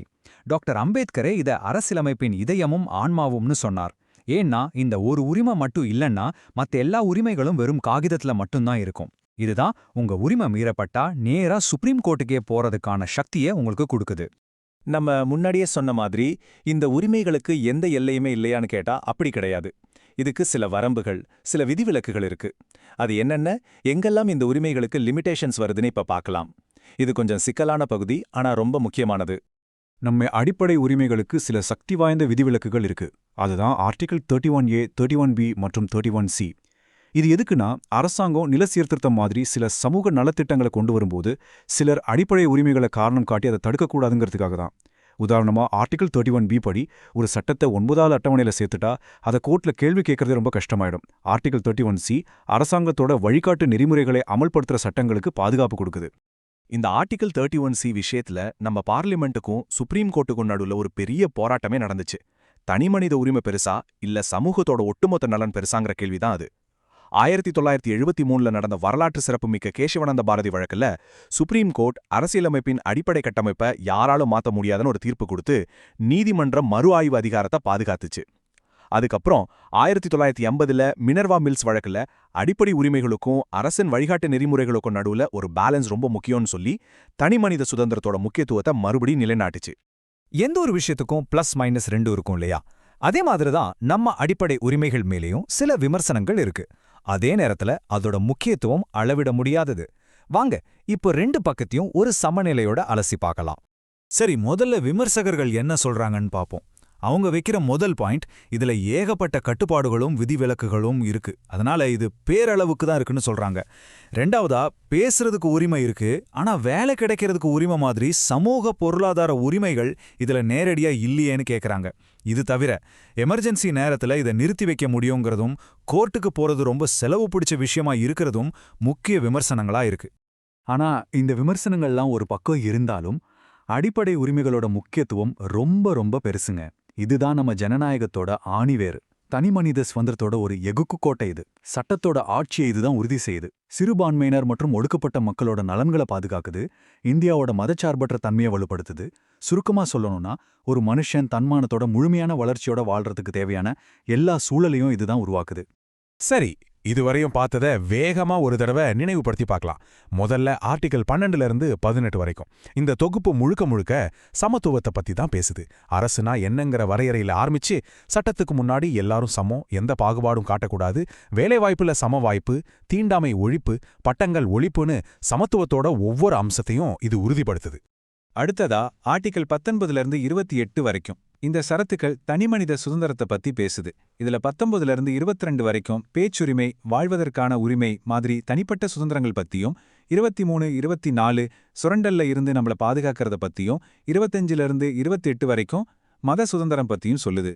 இது ஒரு மனிதன் சுதந்திரமா இருக்கிறதுக்கு தேவையான எல்லாத்தையும் கொடுக்குது. கடைசியா ஆர்டிகல் 29, 30 சிறுபான்மையினரோட கலாச்சார மற்றும் கல்வி உரிமைகளை பத்தி பேசுது. ஆர்டிகல் 31A, B, C எல்லாம் நாம பார்த்த விதிவிலக்குகள். அப்புறம் ஆர்டிகல் 32 இந்த எல்லா உரிமைகளுக்கும் உயிர் கொடுக்கிற பரிகார உரிமை. மத்த ஆர்டிகல்ஸ், அதாவது 33, 34, 35 எல்லாம் ராணுவ மாதிரி சில குறிப்பிட்ட துறைகளுக்கு இந்த உரிமைகள் எப்படி பொருந்தும்னு விளக்குது. வழிகாட்டும் கொள்கைகள், அதாவது directive principles of state policy, சுருக்கமா DPSP பத்தி தான் இன்னைக்கு முழுமையா தெரிஞ்சுக்க போறோம். டாக்டர் அம்பேத்கர் இதை இந்திய அரசியலமைப்போட ஒரு புதுமையான அம்சம் அப்படின்னு சொன்னார். அப்போ ஒரு நாட்டோட சட்டங்களுக்கே வழிகாட்டக்கூடிய இந்த தத்துவங்கள்னா என்ன, அதோட சக்தி என்ன? வாங்க இத பத்தி ஆழமா பார்க்கலாம். கிரான்வில் ஆஸ்டினோட இந்த ஒரு மேற்கோளே போதும் இந்த தலைப்போட முக்கியத்துவத்தை புரிஞ்சுக்க. அடிப்படை உரிமைகளும் இந்த வழிகாட்டும் கொள்கைகளும் சேர்ந்ததுதான் நம்ம அரசியலமைப்போட மனசாட்சினே சொல்லலாம். இது எவ்ளோ பெரிய விஷயம் பாருங்க. இன்னைக்கு நாம என்னென்ன பார்க்க போறோம்னு ஒரு சின்ன அவுட்லைன் கொடுத்திருக்கேன். முதல்ல DPSPயோட தத்துவம் என்னன்னு பாப்போம். அப்புறம் உரிமைகளுக்கும் கொள்கைகளுக்கும் இருக்கிற வித்தியாசத்தை ஒப்பிட்டு அது சம்பந்தமான அரசியலமைப்பு போராட்டங்களை பார்ப்போம். அப்புறம் அதோட விமர்சனங்கள், பயன்கள், நடைமுறை செயல்பாடுகள்னு பார்த்துட்டு கடைசியா தேர்வுக்கான ஒரு முழுமையான வழிகாட்டியோட முடிக்கலாம். சரி, நம்மளோட முதல் பகுதிக்குள்ள போகலாம். DSPனா என்ன, அதோட அம்சங்கள் என்ன, அது எப்படியெல்லாம் வகைப்படுத்தப்பட்டிருக்குன்னு ரொம்ப விரிவாவே பார்ப்போம். ரொம்ப எளிமையா சொல்லணும்னா DPSP அப்படிங்கிறது ஒரு அரசாங்கம் சட்டம் இயற்றும் போதோ இல்ல நிர்வாகம் செய்யும் போதோ மனசுல வச்சுக்க வேண்டிய சில அறிவுறுத்தல்கள் அல்லது இலட்சியங்கள். அரசியலமைப்போட பகுதி 4ல ஆர்டிகல் 36 51 வரைக்கும் இத பத்தி சொல்லப்பட்டிருக்கு. இந்த ஐடியாவை நாம அயர்லாந்து நாட்டு அரசியலமைப்புல எடுத்தோம். சுவாரஸ்யமான விஷயம் என்னன்னா, அவங்க ஸ்பெயின் அரசியலமைப்புல இதை எடுத்திருந்தாங்க. சரி, இதோட முக்கிய அம்சங்கள் என்னென்னு பார்க்கலாம். இது 1935 வருஷ சட்டத்துல இருந்த வழிமுறை கருவி மாதிரியே இருக்கு. இதோட முக்கியமான நோக்கம் ஒரு நல அரசு, அதாவது வெல்ஃபேர் ஸ்டேட்டை உருவாக்குறது தான். ஆனா இதுல ஒரு முக்கியமான ட்விஸ்ட் இருக்கு. அடிப்படை உரிமைகள் மாதிரி இதை நீதிமன்றத்துக்கு போய் அமல்படுத்த முடியாது. அதனாலதான் இதுக்கு பேரு நான் ஜஸ்டிஷபிள். ஆனா ஆர்டிகல் 37 படி இது நாட்டோட ஆட்சிக்கு ரொம்பவே அடிப்படையானது. இது அரசாங்கத்துக்கு ஒரு தார்மீக கடமையை கொடுக்குது. அது மட்டும் இல்லாம ஒரு சட்டத்தோட செல்லுபடியை தீர்மானிக்கிறதுக்கு நீதிமன்றங்களுக்கோ இது ஒரு கைடு மாதிரி உதவுது. இப்ப நாம இந்த கொள்கைகளை 3 வகையா பிரிக்கலாம். முதல் வகை சோஷலிச கொள்கைகள். இதோட நோக்கம் சமூக மற்றும் பொருளாதார நீதியை உருவாக்குறது தான். உதாரணத்துக்கு ஆர்டிகல் 38 மக்கள் நலனை மேம்படுத்த சொல்லுது. ஆர்டிகல் 39 வாழ்வாதாரம், சம ஊதியம், வளங்களை சமமா பிரிக்கிறது, இது எல்லாம் பத்தி பேசுது. ரொம்ப முக்கியமா ஆர்டிகல் 39A ஏழைகளுக்கு இலவச சட்ட உதவி வழங்கணும்னு சொல்லுது. மத்த ஆர்டிகல்ஸ் எல்லாம் தொழிலாளர் நலன், மனிதாபிமான வேலை சூழல், பொது சுகாதாரம் பேசுது. இரண்டாவது வகை காந்திய கொள்கைகள். இது காந்தியோட கிராம சுயராஜ்ய கனவை அடிப்படையா கொண்டது. இதுல ரொம்ப முக்கியமானது ஆர்டிகல் 40, அதாவது கிராம பஞ்சாயத்துக்களை உருவாக்குறது. அப்புறம் குடிசை தொழில்களை ஊக்குவிக்கிறது, கூட்டுறவு சங்கங்களை வளர்க்கறது எல்லாமே இதுல அடங்கும். சமூக ரீதியா நலிந்த பிரிவினரோட நலனை பாதுகாக்கிறது, போதைப் பொருட்களை தடை செய்யறது, பசுவதையை தடை செய்யறது மாதிரியான வழிகாட்டுதல்களும் இதுல இருக்கு. மூன்றாவது மற்றும் கடைசி வகை தாராளவாத அறிவுசார் கொள்கைகள். இது ஒரு நவீன முற்போக்கான அரச உருவாக்குறத பத்தி பேசுது. இதுல தான் ஆர்டிகிள் 44 அதாவது பொது சிவில் சட்டம் வருது. அப்புறம் குழந்தைங்களுக்கு ஆரம்ப கல்வி கொடுக்கறத பத்தியும் விவசாயத்தை நவீனப்படுத்துறத பத்தியும் சுற்றுச்சூழலை பாதுகாக்கிறத பத்தியும் சொல்லுது. நிர்வாக ரீதியா பார்த்தா நீதித்துறைய நிர்வாகத்துறையிலிருந்து பிரிக்கணும்னு சர்வதேச அமைதியை மேம்படுத்தணும்னு வழிகாட்டுது. நம்ம அரசியலமைப்பு எழுதப்பட்ட பிறகு காலப்போக்குல சில திருத்தங்கள் மூலமா புதுசாவும் சில வழிகாட்டும் கொள்கைகளை சேர்த்தாங்க. 1976ல 42வது திருத்தம் 4 முக்கியமான கொள்கைகளை சேர்த்தது. அப்புறம் 1978ல 44வது திருத்தம் ஆர்டிகல் 38 இன்னும் விரிவுபடுத்தியது. ரொம்ப முக்கியமா 2002ல 86வது திருத்தம் ஆர்டிகல் 45 மாத்தி ஆரம்ப கல்விய ஒரு அடிப்படை உரிமையா ஆக்கியது. கடைசியா 2011ல 97வது திருத்தம் கூட்டுறவு சங்கங்கள் சம்பந்தமான ஆர்டிகல் 43B சேர்த்தது. இப்போ நம்ம 2வது பகுதிக்கு வந்திருக்கோம். இது இந்த அத்தியாயத்திலேயே ரொம்ப ரொம்ப முக்கியமான பகுதி. அதாவது அடிப்படை உரிமைகளுக்கும் இந்த வழிகாட்டும் கொள்கைகளுக்கும் என்னதான் வித்தியாசம்? வாங்க ஒப்பிட்டு பார்க்கலாம். இந்த ரெண்டுக்கும் நடுவுல இருக்கிற மிக முக்கியமான ஒரே வரியில சொல்லக்கூடிய வித்தியாசம் இதுதான். அடிப்படை உரிமைகள் ஜஸ்டிஷியபிள், அதாவது உங்க உரிமை மீறப்பட்டா நீங்க கோர்ட்டுக்கு போகலாம். ஆனா வழிகாட்டும் கொள்கைகள் நான் ஜஸ்டிஷியபிள், அதாவது இதை அமல்படுத்த சொல்லி நீங்க கோர்ட்டுக்கு போக முடியாது. இதுதான் அடிப்படை வித்தியாசம். இந்த அட்டவணை அந்த வித்தியாசங்களை இன்னும் தெளிவா விளக்குது. வாங்க வரிசையா பார்க்கலாம். முதல் பாயிண்ட், அடிப்படை உரிமைகள் பெரும்பாலும் எதிர்மறையானவை. அதாவது அரசாங்கம் இதை செய்யக்கூடாதுன்னு தடுக்கும். ஆனா டிபிஎஸ்பி நேர்மறையானவை. அரசாங்கம் இதை செய்யணும்னு சொல்லும். 2வது, நாம ஏற்கனவே பார்த்த மாதிரி உரிமைகளை கோர்ட் மூலமா அமல்படுத்தலாம், கொள்கைகளை முடியாது. 3வது, உரிமைகள் அரசியல் ஜனநாயகத்தை பத்தி பேசுது, ஆனா கொள்கைகள் சமூக மற்றும் பொருளாதார ஜனநாயகத்தை பத்தி பேசுது. 4வது, உரிமைகளுக்கு சட்ட அங்கீகாரம் இருக்கு, ஆனா கொள்கைகளுக்கு தார்மீக மற்றும் அரசியல் அங்கீகாரம் மட்டும்தான். 5வது, உரிமைகள் தனிநபர் நலனை பாதுகாக்குது, கொள்கைகள் சமூக நலனை பாதுகாக்குது. 6வது, உரிமைகள் தானாவே அமலுக்கு வந்துரும், ஆனா கொள்கைகளை அமல்படுத்த தனியா சட்டம் இயற்றணும். கடைசியா, அடிப்படை உரிமையை மீறுகிற சட்டத்தை கோர்ட் செல்லாதுன்னு சொல்லிடலாம், ஆனா டிபிஎஸ்பிய மீறுகிற சட்டத்தை அப்படி சொல்ல முடியாது. சரி, இப்போ ஒரு சின்ன டிராமாவுக்குள்ள போகலாம். அடிப்படை உரிமைகள் பெருசா இல்ல வழிகாட்டும் கொள்கைகள் பெருசா? இந்த கேள்விதான் பல வருஷமா இந்திய அரசியலமைப்பு வரலாற்றில் ஒரு பெரிய விவாதமா, ஒரு இழுபறி போட்டியாவே நடந்திருக்கு. அந்த கதையை தான் இப்ப பார்க்க போறோம். இந்த மோதல் ஒரு தொடர்கதை மாதிரி. 1951ல சம்பகம் துரைராஜன் வழக்குல சுப்ரீம் கோர்ட் அடிப்படை உரிமைகள் தான் உயர்ந்ததுன்னு தீர்ப்பு சொல்லுச்சு. ஆனா 1967ல கோலக்நாத் வழக்குல இன்னொரு படி மேல போய் டிபிஎஸ்பிக்காக அடிப்படை உரிமைகளை திருத்தவே முடியாதுன்னு சொல்லிட்டாங்க. இதுக்கு நாடாளுமன்றம் பதிலடி கொடுத்தது. 1971ல 2 திருத்தங்கள் மூலமா தங்களுக்கு உரிமை இருக்குன்னு சொன்னாங்க. இதுதான் வரலாற்று சிறப்புமிக்க கேசவானந்த பாரதி வழக்குக்கு காரணமாச்சு. 1973ல கோர்ட், நீங்க திருத்தலாம், ஆனா அரசியலமைப்போட அடிப்படை கட்டமைப்பை மாத்தக்கூடாதுன்னு ஒரு புது கோட்பாட்டை கொண்டு வந்தாங்க. இந்த இழுபறி இப்படியே தொடர்ந்து கடைசியா 1980ல மினர்வா மில்ஸ் வழக்குல சுப்ரீம் கோர்ட் இந்த சண்டைக்கு ஒரு முற்றுப்புள்ளி வச்சு 2க்கும் நடுவுல ஒரு சமநிலையை கொண்டு வந்தது. அந்த மினர்வா மில்ஸ் வழக்குல உச்ச நீதிமன்றம் சொன்ன இந்த வரிகள் தான் இப்போதைய நிலைப்பாடு. இந்திய அரசியல் அமைப்புங்கிறது அடிப்படை உரிமைகளுக்கும் வழிகாட்டும் கொள்கைகளுக்கும் இடையிலான சமநிலையில தான் நிக்குது. இது ரெண்டும் ஒரு தேரோட 2 சக்கரங்கள் மாதிரி. ஒன்னு இல்லாம இன்னொன்னு இல்ல, ஒன்ன விட இன்னொன்னு பெருசும் இல்ல. இந்த சமநிலைதான் அரசியலமைப்போட அடிப்படை கட்டமைப்பே. அடுத்ததா 4வது பகுதிக்கு வந்தாச்சு. சரி, கோர்ட்டுக்கு போய் அமல்படுத்த முடியாத இந்த கொள்கைகள் மேல என்னென்ன விமர்சனங்கள் இருக்கு, அதே சமயம் அதோட உண்மையான பயன் என்ன? வாங்க நாணயத்தோட 2 பக்கத்தையும் பார்க்கலாம். டிபிஎஸ்பி மேல 4 முக்கிய விமர்சனங்கள் வைக்கப்படுது. முதல்ல, இதுக்கு சட்டப்பூர்வமான சக்தி இல்ல. கேட்டிஷா இத ரொம்ப அழகா பேங்க்ல பணம் இருந்தா மட்டும் மாத்தக்கூடிய ஒரு செக் அப்படின்னு சொன்னார். 2வது, இது ஒரு தர்க்க ரீதியான வரிசையில இல்ல. 3வது, இது ஒரு பழமைவாத கொள்கை, 19ஆம் நூற்றாண்டு இங்கிலாந்து சோஷலிசத்தை அடிப்படையா கொண்டதுன்னு சர் ஐவர் ஜென்னிங்ஸ் சொன்னார். கடைசியா, இது மத்திய அரசுக்கும் மாநில அரசுக்கும் நடுவுல மோதல்களை உருவாக்க வாய்ப்பிருக்கு. ஆனா இந்த விமர்சனங்களுக்கு மத்தியில டிபிஎஸ்பியோட பயன்கள் தான் அதிகம். இது அரசியல் அமைப்புக்கே உயிர் கொடுக்கிற விதிகள் மாதிரி. இது பொருளாதார ஜனநாயகத்தை இலக்கா நிர்ணயிக்குது. நீதிமன்றங்களுக்கு ஒரு கலங்கரை விளக்கம் மாதிரி செயல்படுது. நம்ம முகவுரையில் இருக்கிற நீதி, சுதந்திரம், சமத்துவம், சகோதரத்துவம் மாதிரியான இலக்குகளை இது விரிவுபடுத்துது. அது மட்டும் இல்லாம ஆட்சி மாறினாலும் கொள்கைகள்ல ஒரு தொடர்ச்சியை உறுதி செய்யுது. மிக முக்கியமா, ஒரு அரசாங்கம் நல்லா செயல்படுதா இல்லையான்னு அளவிடுறதுக்கு இது ஒரு அளவுகோலா இருக்கு. சரி, இவ்ளோ தத்துவம் விவாதம் எல்லாம் பார்த்தாச்சு. இதெல்லாம் வெறும் ஏட்டில் மட்டும்தானா இல்ல நிஜத்துல ஏதாவது நடந்திருக்கா? வாங்க 5வது பகுதியில டிஎஸ்பிபி எப்படி சட்டங்களாகவும் திட்டங்களாகவும் நடைமுறைக்கு வந்திருக்குன்னு பார்க்கலாம். நிச்சயம் செயல்படுத்தப்பட்டிருக்கு. பொருளாதார திட்டமிடுதலுக்கு திட்டக்குழு, அதாவது இப்போதைய நிதி ஆயோக், நிலச்சீர்திருத்தங்கள் எல்லாம் கொண்டு வரப்பட்டது டிஎஸ்பிபி அடிப்படையில தான். தொழிலாளர் நலனுக்காக குறைந்தபட்ச ஊதியச் சட்டம், சமூக நீதிக்காக பஞ்சாயத்து ராஜ், நலிந்த பிரிவினருக்காக இடஒதுக்கீட்டுக் கொள்கைகள், வன்கொடுமை தடுப்புச் சட்டம், சுற்றுச்சூழலுக்காக வனவிலங்கு பாதுகாப்புச் சட்டம்னு பல சட்டங்கள் இந்த கொள்கைகளை அடிப்படையா வச்சுதான் இயற்றப்பட்டிருக்கு.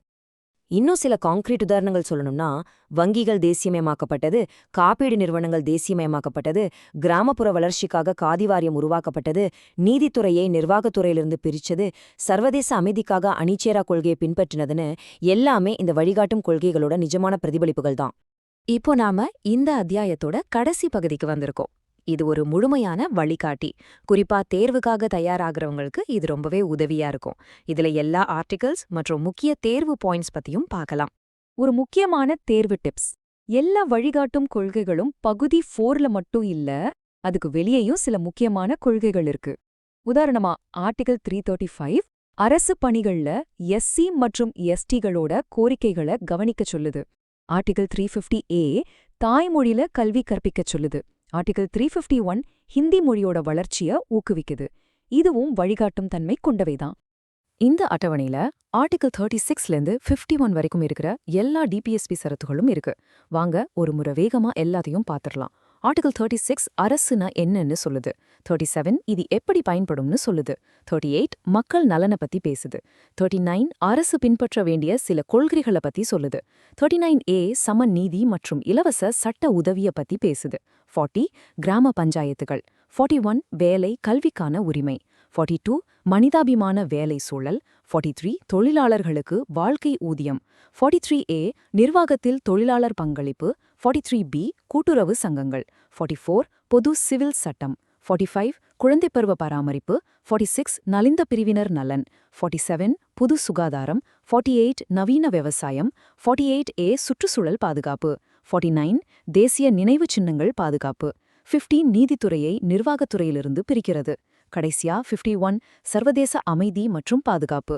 இது ஒரு முழுமையான ரெஃபரன்ஸ். சரி, இந்த முழு அத்தியாயத்தையும் ஒரு சின்ன ரிவிஷன் பண்ணிடலாம். டிஎஸ்பிஎஸ்பிங்கிறது நீதிமன்றத்தால் அமல்படுத்த முடியாத ஒரு நல அரசுக்கான வழிகாட்டுதல்கள். இது சோஷியலிசம், காந்திய, தாராளவாதம்னு 3 வகையா பிரிக்கப்பட்டிருக்கு. அடிப்படை உரிமைகளோடு ஏற்பட்ட மோதலால தான் அடிப்படை கட்டமைப்பு கோட்பாடு உருவாச்சு. இப்போ உரிமைகளும் கொள்கைகளும் சமம்ங்கிற சமநிலை தான் நிலைப்பாடு. கடைசியா இது பல சட்டங்கள் மூலமா நடைமுறைப்படுத்தப்பட்டிருக்கு.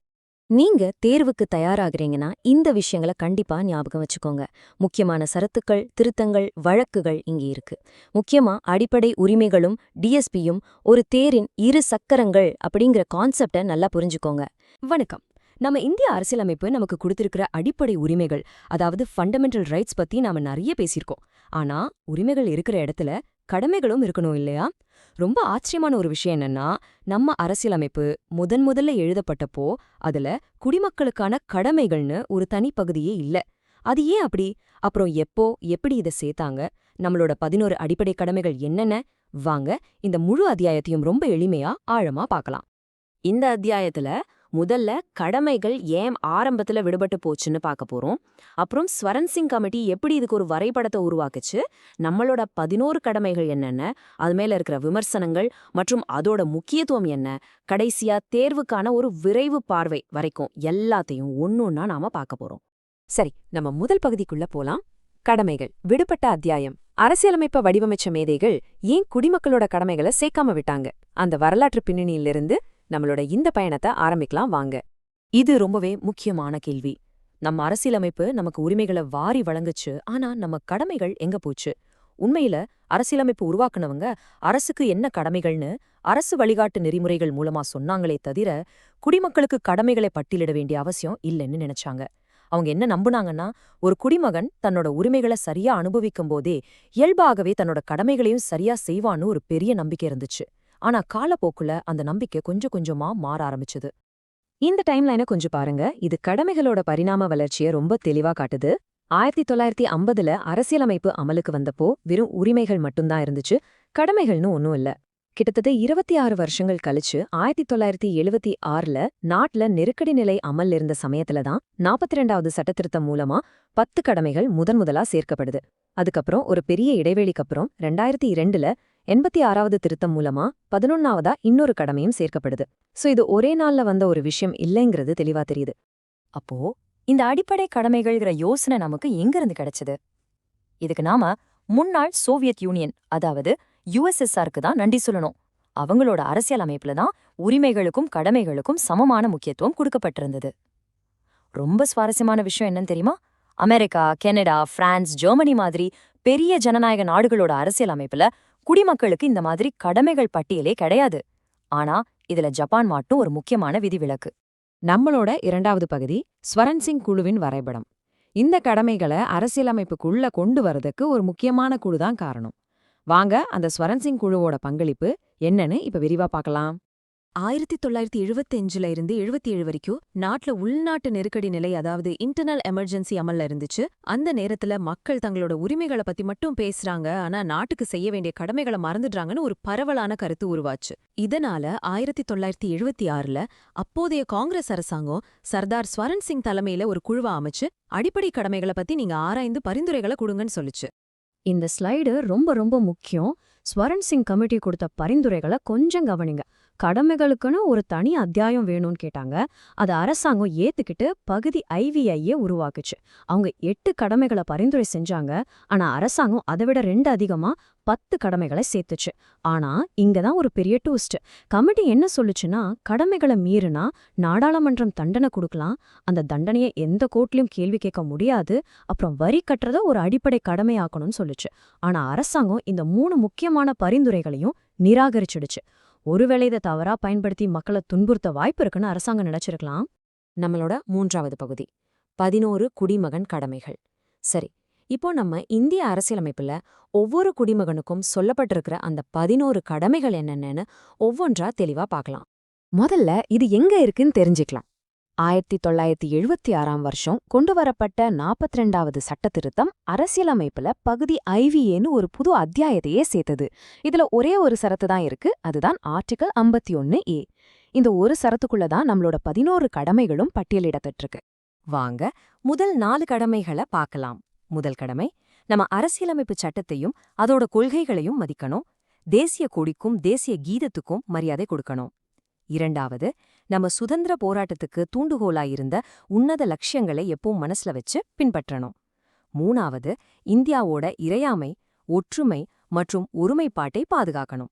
4வது, நாட்டை பாதுகாப்பதற்கும் தேவைப்படும்போது நாட்டுக்காக சேவை செய்வதற்கும் நாம தயாரா இருக்கணும்.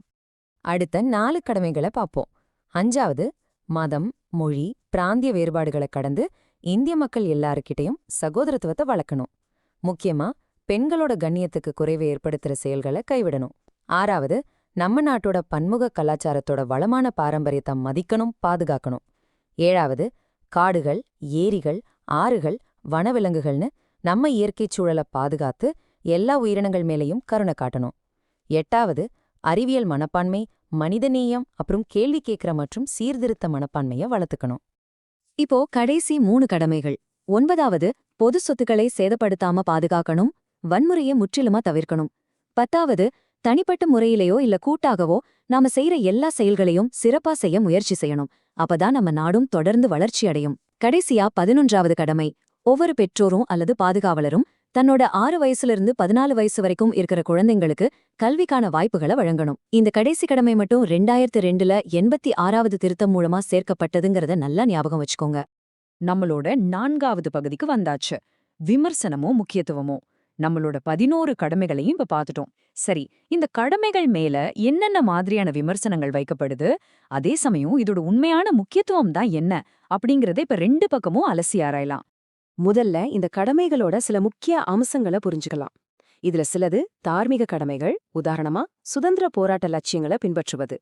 சிலது குடிமை கடமைகள், உதாரணமா தேசிய கொடியை மதிப்பது.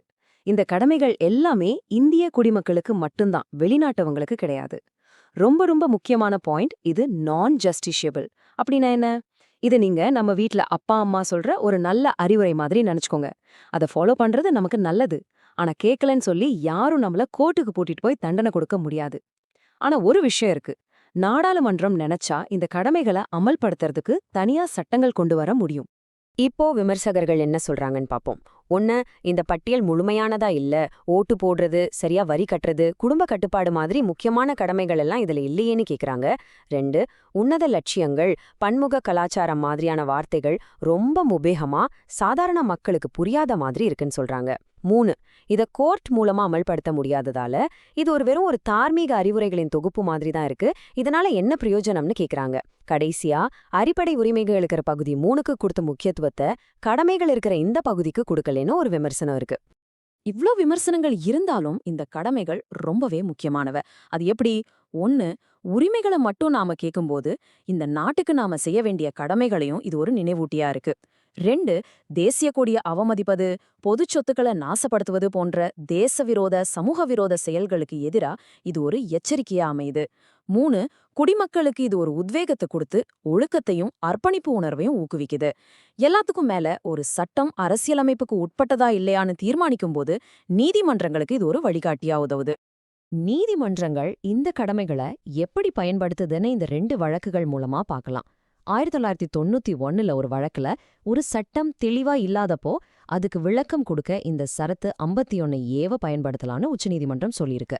அதே மாதிரி 2012 ராம்லீலா மைதானமு வழக்குல உரிமைகள், அரசு நெறிமுறைகள், கடமைகள் இது 3ஐயும் தனித்தனியா பார்க்கக்கூடாது, இது 3ம் ஒன்னோட ஒன்னு இணைஞ்சது, இதை சேர்த்தே தான் புரிஞ்சுக்கணும்னா ஒரு முக்கியமான தீர்ப்பை கொடுத்துச்சு. இதுதான் இதோட உண்மையான சக்தி. நம்மளோட 5வது பகுதி, சட்டம், அரசியல் மற்றும் அமலாக்கம். இந்த கடமைகளை கொண்டு வந்தப்போ அதுக்கு பின்னால இருந்த அரசியல் என்ன, இது எப்படி சட்டங்கள் மூலமா நடைமுறைக்கு வருதுன்னு இப்ப கொஞ்சம் ஆழமா பார்க்கலாம். இந்த கடமைகளை கொண்டு வந்தப்போ அப்போதைய பிரதமர் இந்திரா காந்தி என்ன சொன்னாங்கன்னா, இதோட நோக்கம் மக்களோட உரிமைகளை நசுக்கிறதில்ல, மாறா உரிமைகளுக்கும் கடமைகளுக்கும் இடையில ஒரு ஜனநாயக சமநிலையை ஏற்படுத்துறது தான் அப்படின்னு சொன்னாங்க. அப்போதைய சட்ட அமைச்சர் HR கோக்லே இது தேச விரோத செயல்களை தடுக்கிறதுக்கு ஒரு சோபரிங் எஃபெக்டா இருக்கும்னு சொன்னார். ஆனா எதிர்க்கட்சிகள் இது நெருக்கடி நிலையை நியாயப்படுத்த கொண்டு வரப்பட்டதா கடுமையா எதிர்த்தாங்க. ஆனா இங்கதான் ஒரு சுவாரஸ்யமான அரசியல் திருப்பம் நடந்தது. நெருக்கடி நிலைக்கு அப்புறம் ஆட்சிக்கு வந்த ஜனதா அரசாங்கம் 42வது திருத்தத்துல இருந்த பல சர்ச்சைக்குரிய விஷயங்களை மாத்துனாங்க. ஆனா அவங்களே கடுமையா எதிர்த்த இந்த அடிப்படை கடமைகளை மட்டும் அவங்க நீக்கவே இல்லை. இது எதை காட்டுதுன்னா, காலப்போக்குல இதோட அவசியம் மற்றும் முக்கியத்துவத்தை எல்லா கட்சிகளுமே ஏத்துக்கிட்டாங்கங்கிறத காட்டுது. 1999ல அமைக்கப்பட்ட வர்மா கமிட்டி ஒரு ரொம்ப முக்கியமான விஷயத்தை கண்டுபிடிச்சு சொன்னாங்க. அதாவது அடிப்படை கடமைகளை அமல்படுத்துறதுக்கு புதுசா சட்டம் தேவையில்லை, ஏற்கனவே நம்மகிட்ட இருக்கிற பல சட்டங்களே அதுக்கு உதவுதுன்னு சொன்னாங்க. உதாரணமா தேசிய சின்னங்களை அவமதிப்பதை தடுக்க 1971ல ஒரு சட்டம் இருக்கு. தீண்டாமை, ஜாதி ரீதியான பாகுபாட்டை தடுக்க 1955ல ஒரு சட்டம் இருக்கு. வனவிலங்குகளை பாதுகாக்க சட்டம் இருக்கு. சோ இந்த கடமைகளை நேரடியா நீதிமன்றம் மூலமா அமல்படுத்த முடியலனாலும் இந்த மாதிரி சட்டங்கள் மூலமா அது மறைமுகமா நடைமுறைப்படுத்தப்படுதுங்கிறத நம்ம புரிஞ்சுக்கணும். நம்மளோட கடைசி பகுதிக்கு வந்தாச்சு, தேர்வு விரைவு பார்வை. சரி, இதுவரைக்கும் நம்ம பார்த்த எல்லா முக்கியமான விஷயங்களையும் பரீட்சைக்காக ஒரு தடவை வேகமா ரிவைஸ் பண்ணிடலாம் வாங்க. இந்த முக்கியமான பாயிண்ட்ஸை கண்டிப்பா மறக்காதீங்க. கடமைகள் இருக்கிற பகுதி BIA, சரத்து 51A. எந்த நாட்டில இருந்து இந்த யோசனை எடுக்கப்பட்டதுன்னா முன்னாள் சோவியத் யூனியன். சம்பந்தப்பட்ட கமிட்டிகள் ஸ்வரன் சிங் கமிட்டி மற்றும் வர்மா கமிட்டி. 42வது திருத்தம் 10 கடமைகளை சேர்த்துச்சு, 86வது திருத்தம் 11வது கடமையை சேர்த்துச்சு. இதோட தன்மை என்ன? நான் ஜஸ்டிஷபிள், அதாவது நீதிமன்றத்தால நேரடியா அமல்படுத்த முடியாது, ஆனா நாடாளுமன்றம் சட்டம் இயற்றி அமல்படுத்தலாம். முக்கியமான வழக்குகள் மோகன்குமார் சிங்கானியா மற்றும் ராம்லீலா மைதானம் வழக்கு. இறுதியா உங்களுக்காக ஒரு சிந்தனையை கிளறும் கேள்வி. மாறிவரும் இந்த 21ஆம் நூற்றாண்டு இந்தியாவுக்கு இந்த 11 கடமைகள் மட்டும் போதுமானதா, இல்ல கட்டாயமாக வாக்களிப்பது, நேர்மையாக வரி செலுத்துவது, டிஜிட்டல் உலகத்துல பொறுப்பாக நடந்து கொள்வது போன்ற புதிய கடமைகளை சேர்க்க வேண்டிய நேரம் வந்துவிட்டதா? இத பற்றி நீங்க என்ன நினைக்கிறீங்கன்னு யோசிங்க. நம்ம இந்திய அரசியலமைப்பை ஒரு வாழும் ஆவணம், அதாவது ஒரு லிவிங் டாக்குமெண்ட் அப்படின்னு சொல்லுவாங்க. ஏன் அப்படி சொல்றாங்க தெரியுமா? ஏன்னா காலம் மாற மாற நம்ம சமூகத்தோட தேவைகளும் மாறும் இல்லையா? அதுக்கேத்த மாதிரி நம்ம அரசியல் அமைப்பும் தன்னைத்தானே மாத்திக்கிற, சரி செய்துக்கிற ஒரு அற்புதமான திறனோட இருக்கு. இந்த ஒரு ப்ராசஸ்க்கு பேர் தான் அரசியல் சட்ட திருத்தம். வாங்க, இது எப்படி வேலை செய்யுது, இதுல என்னென்ன வகைகள் இருக்கு, இதுக்கு என்னென்ன லிமிட்ஸ் இருக்குன்னு எல்லாத்தையும் நம்ம இப்ப விரிவா பார்க்கலாம். இன்னைக்கு நாம இந்த 6 முக்கியமான பகுதிகளை பத்தி தான் பார்க்க போறோம். முதல்ல ஏன் ஒரு கான்ஸ்டிடியூஷனை திருத்தணும்னு பார்ப்போம். அப்புறம் அதுக்கான ப்ரொசீஜர் என்ன, அதுல எத்தனை வகைகள் இருக்கு, அதோட உச்சக்கட்ட வரம்பு என்ன, இதுல இருக்கிற சில விமர்சனங்கள் என்ன, கடைசியா தேர்வுக்கு ஒரு குயிக் ரிவிஷன். வாங்க ஒவ்வொன்றாக பார்க்கலாம். சரி, முதல் கேள்விக்கே வந்துடலாம். எதுக்காக ஒரு அரசியலமைப்பை நாம திருத்தணும்? யோசிச்சு பாருங்க. பல வருஷத்துக்கு முன்னாடி எழுதின ஒரு சட்டம் இன்னைக்கும் அப்படியேவா இருக்க முடியுமா? கண்டிப்பா முடியாது. மக்களோட தேவைகள் மாறும்போது தேசத்தோட வளர்ச்சிக்கு ஏத்த மாதிரி சட்டமும் மாறணும். அதுதானே ஒரு ஹெல்தி டெமோக்ரஸிக்கு அடையாளம். உலகத்துல பாத்தீங்கன்னா அரசியலமைப்பு திருத்துறதுல 2 எக்ஸ்ட்ரீம் இருக்கு. ஒன்னு பிரிட்டன் மாதிரி ரொம்ப ஃப்ளெக்சிபிள், அதாவது நெகிழ்வுத்தன்மை கொண்டது. அங்க ஒரு சாதாரண சட்டத்தை மாத்துற மாதிரி ரொம்ப ஈஸியா கான்ஸ்டிடியூஷனை மாத்திடலாம். இன்னொன்னு யுஎஸ்ஏ மாதிரி ரொம்ப ரொம்ப ரிஜிட், அதாவது நெடா தன்மை கொண்டது. அங்க ஒரு திருத்தம் கொண்டு வர்றது ரொம்பவே கஷ்டமான ஒரு விஷயம். அப்போ இந்தியா, நம்ம அரசியலமைப்பை உருவாக்கினவங்க இந்த 2 எக்ஸ்ட்ரீம்க்கும் போகாம ஒரு அருமையான நடுவுல ஒரு வழிய கண்டுபிடிச்சாங்க. நம்ம இந்திய அரசியலமைப்பு ரொம்ப ஃப்ளெக்சிபிளும் கிடையாது, ரொம்ப ரிஜிடும் கிடையாது. இது 2ம் கலந்த ஒரு தனித்துவமான தொகுப்பு. இதனாலதான் நம்ம கான்ஸ்டிடியூஷன் ரொம்ப ஓண்டனிங்காகவும் இருக்கு, அதே சமயம் தேவைப்படும்போது மாறிக்கவும் செய்யுது. அடுத்து இந்தியால ஒரு அரசியலமைப்பு திருத்தத்தை எப்படி செய்றாங்க அப்படின்றோட ப்ரொசீஜரை பார்க்கலாம். இந்த முழு ப்ராசஸ்க்கும் வழிகாட்டுறதுக்கு ஒரு முக்கியமான சட்டப்பிரிவு இருக்கு. அதுதான் ஆர்டிகிள் 368. இது கான்ஸ்டிடியூஷனோட பார்ட் 20ல இருக்கு. இந்த ஆர்டிகிள் தான் நம்ம பாராளுமன்றத்துக்கு அரசியலமைப்போட எந்த ஒரு விதியையும் புதுசா சேர்க்கவோ, இருக்கிறத மாத்தவோ, இல்லனா முழுசா நீக்கவோ அதிகாரத்தை கொடுக்குது. நல்லா புரிஞ்சுக்கோங்க, இது ஒரு சாதாரண சட்டமியற்றும் அதிகாரம் இல்ல, இது அரசியலமைப்பையே திருத்தக்கூடிய ஒரு உயர்வான அதிகாரம். சரி, இதோட ப்ரொசீஜரை ஸ்டெப் பை ஸ்டெப்பா பார்க்கலாம். ஸ்டெப் 1, திருத்த மசோதாவை பாராளுமன்றத்தோட மக்களவையிலையோ இல்ல மாநிலங்களவையிலையோ தாக்கல் பண்ணணும். இதை ஒரு அமைச்சரும் தாக்கல் செய்யலாம், ஒரு தனிப்பட்ட உறுப்பினரும் செய்யலாம். ஸ்டெப் 2, இந்த மசோதா 2 அவைகள்லயும் சிறப்பு பெரும்பான்மையோட நிறைவேறணும். ஒருவேளை 2 அவைகளுக்கும் நடுவுல கருத்து வேறுபாடு வந்தா சாதாரண மசோதா மாதிரி ஜாயிண்ட் சிட்டிங்கெல்லாம் இங்க இடமே இல்ல. ஸ்டெப் 3, ஒருவேளை அந்த திருத்தம் நம்ம நாட்டோட கூட்டாட்சி அமைப்பை பாதிக்கிற மாதிரி இருந்தா நம்ம நாட்டுல இருக்கிற பாதி மாநிலங்களோட சட்டமன்றங்களும் அதுக்கு ஒப்புதல் கொடுக்கணும். கடைசி ஸ்டெப், இதெல்லாம் முடிஞ்சதும் மசோதா ஜனாதிபதியோட ஒப்புதலுக்கு போகும். இங்க ஒரு முக்கியமான பாயிண்ட் இருக்கு. 1971ல வந்த 24வது சட்ட திருத்தத்தின்படி ஜனாதிபதி இதுக்கு கண்டிப்பா ஒப்புதல் கொடுத்தே ஆகணும். அதை நிறுத்தி வைக்கவோ திருப்பி அனுப்பவும் முடியாது. நம்ம அரசியலமைப்பை திருத்துறதுக்கு ஒரே ஒரு வழிமுறை மட்டும் கிடையாது. உண்மையில 3 வெவ்வேறு வழிகள்ல திருத்தங்கள் செய்யலாம். அது என்னென்னு இப்ப ஒன்னொன்னா விரிவா பார்க்கலாம் வாங்க. முதல் வகை பாராளுமன்றத்தோட சாதாரண பெரும்பான்மை மூலமா செய்யப்படுற திருத்தங்கள். இதுதான் இருக்கிறதுலயே ரொம்ப சிம்பிளான முறை. அவைக்கு வந்து ஓட்டு போடுறவங்கள பாதிக்கு மேல சப்போர்ட் பண்ணா போதும். முக்கியமான விஷயம் என்னன்னா, இந்த திருத்தங்கள் ஆர்டிகிள் 368க்கு கீழே வராது. உதாரணத்துக்கு புதுசா மாநிலங்களை உருவாக்குறது, மாநிலங்களோட எல்லைகளை மாத்துறது, சட்ட மேலவைகளை கொண்டு வர்றது இல்ல நீக்கிறது, ஜனாதிபதி ஆளுநர்களோட சம்பளம் பத்தின செகண்ட் ஷெட்யூல், பாராளுமன்ற கோரம், எம்பிக்களோட சம்பளம், பாராளுமன்ற நடைமுறை விதிகள், இது மாதிரி விஷயங்களை எப்படி மாத்தலாம். இந்த லிஸ்ட் இன்னும் முடியல. உச்சநீதிமன்ற நீதிபதிகளோட எண்ணிக்கையை மாத்துறது, உச்சநீதிமன்றத்தோட அதிகாரத்தை அதிகப்படுத்துறது, அலுவல் மொழி சம்பந்தமான விதிகள், குடியுரிமை கொடுக்கறது ரத்து செய்யறது, பாராளுமன்றம் மற்றும் சட்டமன்ற தேர்தல்கள், தொகுதி மறுவரையறை, யூனியன் பிரதேசங்கள், அப்புறம் பழங்குடியினர் பகுதிகள் சம்பந்தமான 5வது மற்றும் 6வது அட்டவணைகள். இது மாதிரி இன்னும் பல முக்கியமான விஷயங்கள் கூட இந்த சாதாரண பெரும்பான்மை மூலமா தான் திருத்தப்படுது. 2வது வகைதான் சிறப்பு பெரும்பான்மை.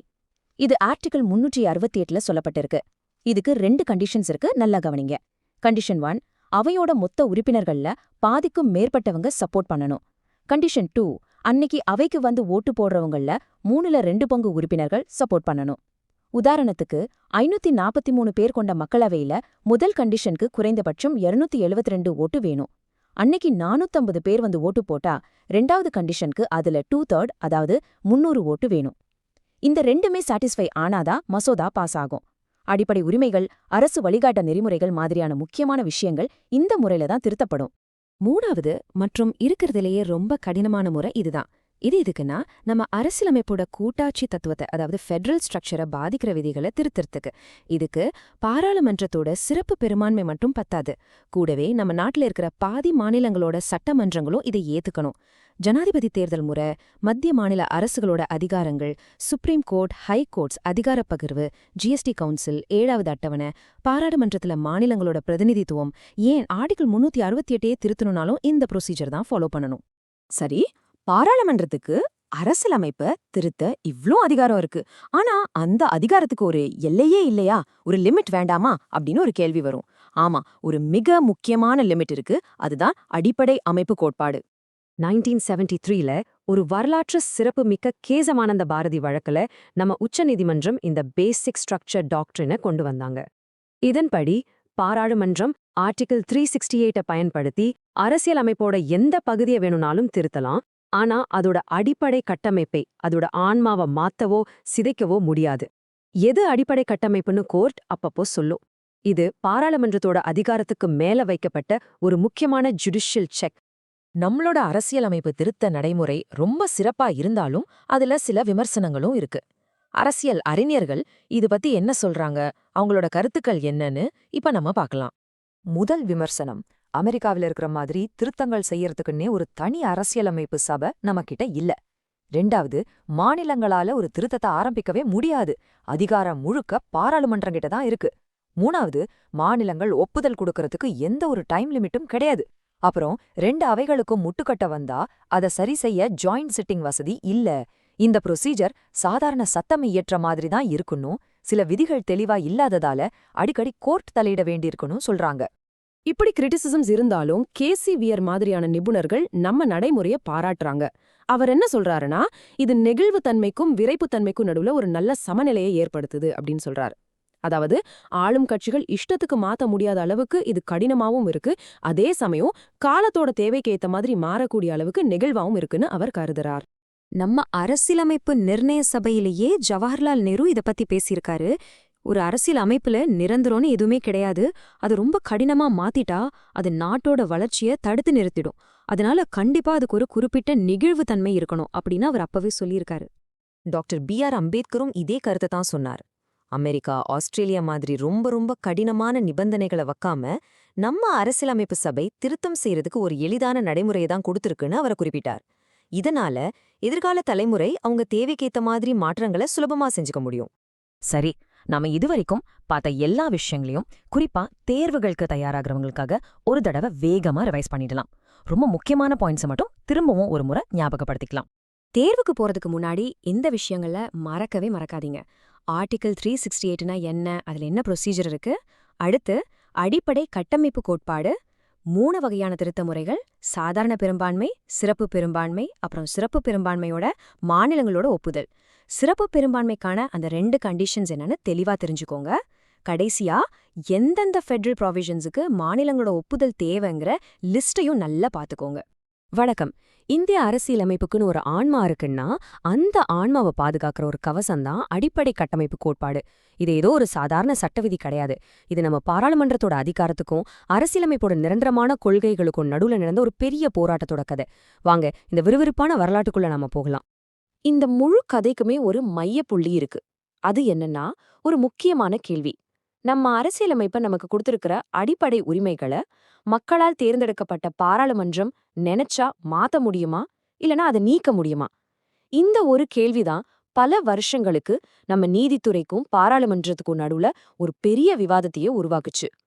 அப்போ இந்த அதிகார போட்டியில யார் யார் இருந்தாங்கன்னு பார்க்கலாமா?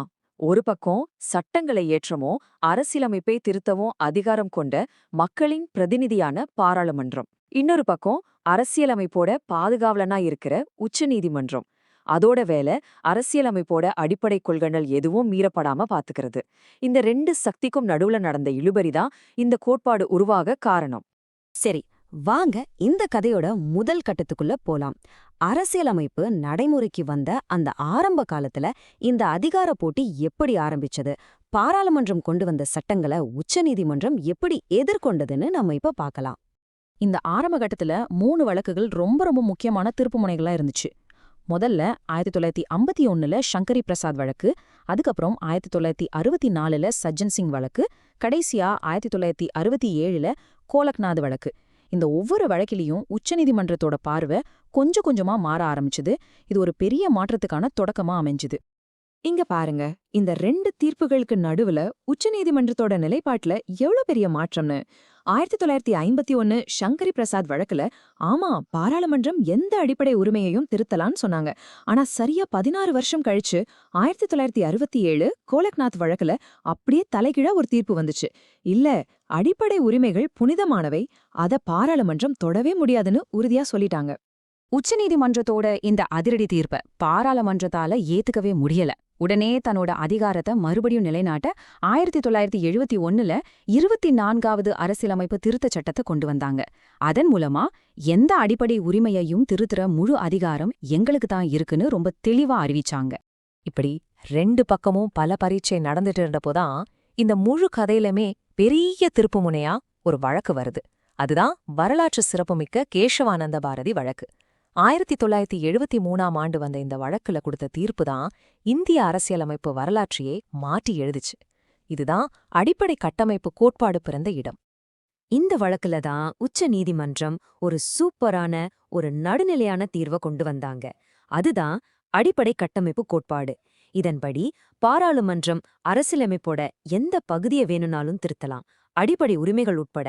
ஆனா ஒரே ஒரு நிபந்தனை, அந்த திருத்தம் அரசியலமைப்போட அடிப்படை கட்டமைப்ப, அதாவது அதோட ஆன்மாவை சிதைக்கக்கூடாது. பாத்தீங்களா, இது மூலமா ஒரு அருமையான சமநிலைய கொண்டு வந்தாங்க. பாராளுமன்றத்தோட திருத்தும் அதிகாரத்தையும் மதிக்கிறாங்க, அதே சமயம் நம்ம அரசியலமைப்போட இதயத்தையும் அதோட முக்கிய கொள்கைகளையும் காலத்தால் அழிக்க முடியாதபடி பாதுகாக்கவும் செய்றாங்க.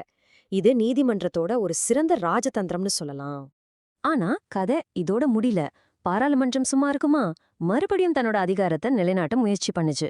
42வது திருத்தத்தை கொண்டு வந்து, எங்க திருத்தும் அதிகாரத்துக்கு எல்லையே இல்ல, அத எந்த நீதிமன்றமும் கேள்வி கேட்க முடியாதுன்னு சொன்னாங்க. அப்போதான் இந்த கோட்பாடு இன்னொரு முறை மினர்வா மில்ஸ் வழக்குல தன்னோட வலிமையை நிரூபிக்க வேண்டியிருந்தது. 1980ல மினர்வா மில்ஸ் வழக்கு வருது. அதுல உச்ச நீதிமன்றம் ரொம்ப எளிமையா ஆனா ரொம்ப சக்தி வாய்ந்த ஒரு வாதத்தை முன்வச்சாங்க. அவங்க சொன்னது இதுதான்: அரசியலமைப்பே உங்களுக்கு கொடுத்திருக்கிற திருத்தும் அதிகாரம் ஒரு வரையறுக்கப்பட்ட அதிகாரம்தான். அந்த வரையறுக்கப்பட்ட அதிகாரத்தை வச்சுக்கிட்டு உங்க அதிகாரத்துக்கு எல்லையே இல்லைன்னு எப்படி சொல்ல முடியும்? யோசிச்சு பாருங்க, எவ்ளோ தெளிவான வாதம். இந்த தீர்ப்புக்கு அப்புறம் தான் அடிப்படை கட்டமைப்பு கோட்பாடு ரொம்ப ஆழமா நம்ம அரசியலமைப்புல பதிஞ்சு போச்சு. அதோட இன்னொரு முக்கியமான விஷயத்தையும் சொன்னாங்க. பாராளுமன்றம் கொண்டு வர சட்டங்களை ஆய்வு செய்யற நீதித்துறை மறுஆய்வு அதிகாரமும் அரசியலமைப்போட ஒரு அடிப்படை கூறுதான். அதாவது அந்த அதிகாரத்தை பாராளுமன்றத்தால எப்பவுமே நீக்க முடியாது. சரி, இவ்ளோ நேரம் அடிப்படை கட்டமைப்புன்னு சொல்றோமே, அப்படின்னா என்ன? அதுல என்னெல்லாம் இருக்கு? சுப்ரீம் கோர்ட் இதுதான் லிஸ்ட்ன்னு சொல்லி ஒரு முழு பட்டியலை கொடுக்கல. ஆனா ஒவ்வொரு வழக்கா வரும்போது இதுவும் அடிப்படை கட்டமைப்பு தான்னு சில விஷயங்களை சொல்லியிருக்காங்க. அது என்னென்னு பார்க்கலாமா? முதல்ல நம்ம நாட்டோட சித்தாந்த ரீதியான கொள்கைகள், அதாவது நம்ம தேசத்தோட அடையாளம்னு சொல்லலாம். அதுல என்னெல்லாம் வருதுன்னா, அரசியலமைப்பு தான் எல்லாவற்றையும் விட உயர்ந்தது, இந்தியா ஒரு இறையாண்மை மக்களாட்சி மற்றும் குடியரசு நாடு, நம்ம நாட்டோட மதச்சார்பற்ற தன்மை, நாட்டின் ஒற்றுமையும் ஒருமைப்பாடும், அப்புறம் சமூக பொருளாதார நீதியை உருவாக்குற ஒரு நல்ல அரசு, இதையெல்லாம் மாத்தவே முடியாது. அடுத்து நம்ம அரசாங்கம் இயங்குறதுக்கான முக்கியமான அமைப்புகள், நம்ம ஜனநாயகத்தோட தூண்கள்னு கூட சொல்லலாம். உதாரணமா சட்டம், நிர்வாகம், நீதித்துறைக்கு நடுவில் இருக்கிற அதிகார பகிர்வு, மத்திய மாநில அரசுகளுக்கு இடையேயான கூட்டாட்சி முறை, நம்மளோட பாராளுமன்ற அமைப்பு, யாருக்கும் கட்டுப்படாத நீதித்துறையின் சுதந்திரம், சுதந்திரமான நியாயமான தேர்தல்கள், அப்புறம் மிக முக்கியமா நீதித்துறை மறுஆய்வு. கடைசியா ஒரு குடிமகனா நமக்கான உரிமைகள் மற்றும் நல்லாட்சிக்கான கொள்கைகள். இது நம்ம ஒவ்வொருவருக்கும் சம்பந்தப்பட்டது. இதுல முக்கியமா ஒவ்வொரு தனிநபரோட சுதந்திரமும் கண்ணியமும், சட்டத்துக்கு முன்னாடி எல்லாரும் சமம்ங்கிற கொள்கை, சட்டத்தோட ஆட்சி, அடிப்படை உரிமைகளுக்கும் அரசுக்கான வழிகாட்டு நெறிமுறைகளுக்கும் நடுவுல இருக்கிற நல்லிணக்கம், அப்புறம் எல்லாருக்கும் சுலபமா நீதி கிடைக்கிறது உறுதி செய்யறது. சரி, நாம இவ்ளோ நேரம் விரிவா பார்த்த இந்த விஷயங்களை பரீட்சைக்கு படிக்கிறவங்களுக்காக சுருக்கமா முக்கியமான குறிப்புகளா பார்த்திரலாம். இந்த பகுதி ரொம்ப முக்கியம், நல்லா கவனிங்க. அப்போ கடைசியா சட்ட நிலைப்பாடு என்னன்னு கேட்டா இந்த 3 விஷயத்தை ஞாபகம் வச்சுக்கோங்க. முதலாவது, சரத்து 368 படி பாராளுமன்றம் அரசியலமைப்பு திருத்தலாம். 2வது, அப்படி திருத்தும்போது அடிப்படை உரிமைகளையும் திருத்தலாம். 3வது, ரொம்ப முக்கியமானது, அப்படி செய்யற எந்த திருத்தமும் அரசியலமைப்போட அடிப்படை கட்டமைப்பை மாத்தக்கூடாது. அவ்வளவுதான். இதுல இன்னொரு முக்கியமான நுணுக்கமான விஷயம் இருக்கு. இந்த கோட்பாடு எல்லா திருத்தங்களுக்கும் பொருந்துமா, இல்ல ஒரு குறிப்பிட்ட தேதிக்கு அப்புறமா? இந்த கேள்விக்கு வாமன் ராவ் வழக்குல பதில் சொன்னாங்க. கேசவனந்த பாரதி தீர்ப்பு வந்த நாளான ஏப்ரல் 24, 1973க்கு அப்புறம் கொண்டு வரப்படுற திருத்தங்களுக்கு மட்டும்தான் இந்த கோட்பாடு பொருந்தும். அதுக்கு முன்னாடி செஞ்ச திருத்தங்களுக்கு இது பொருந்தாது.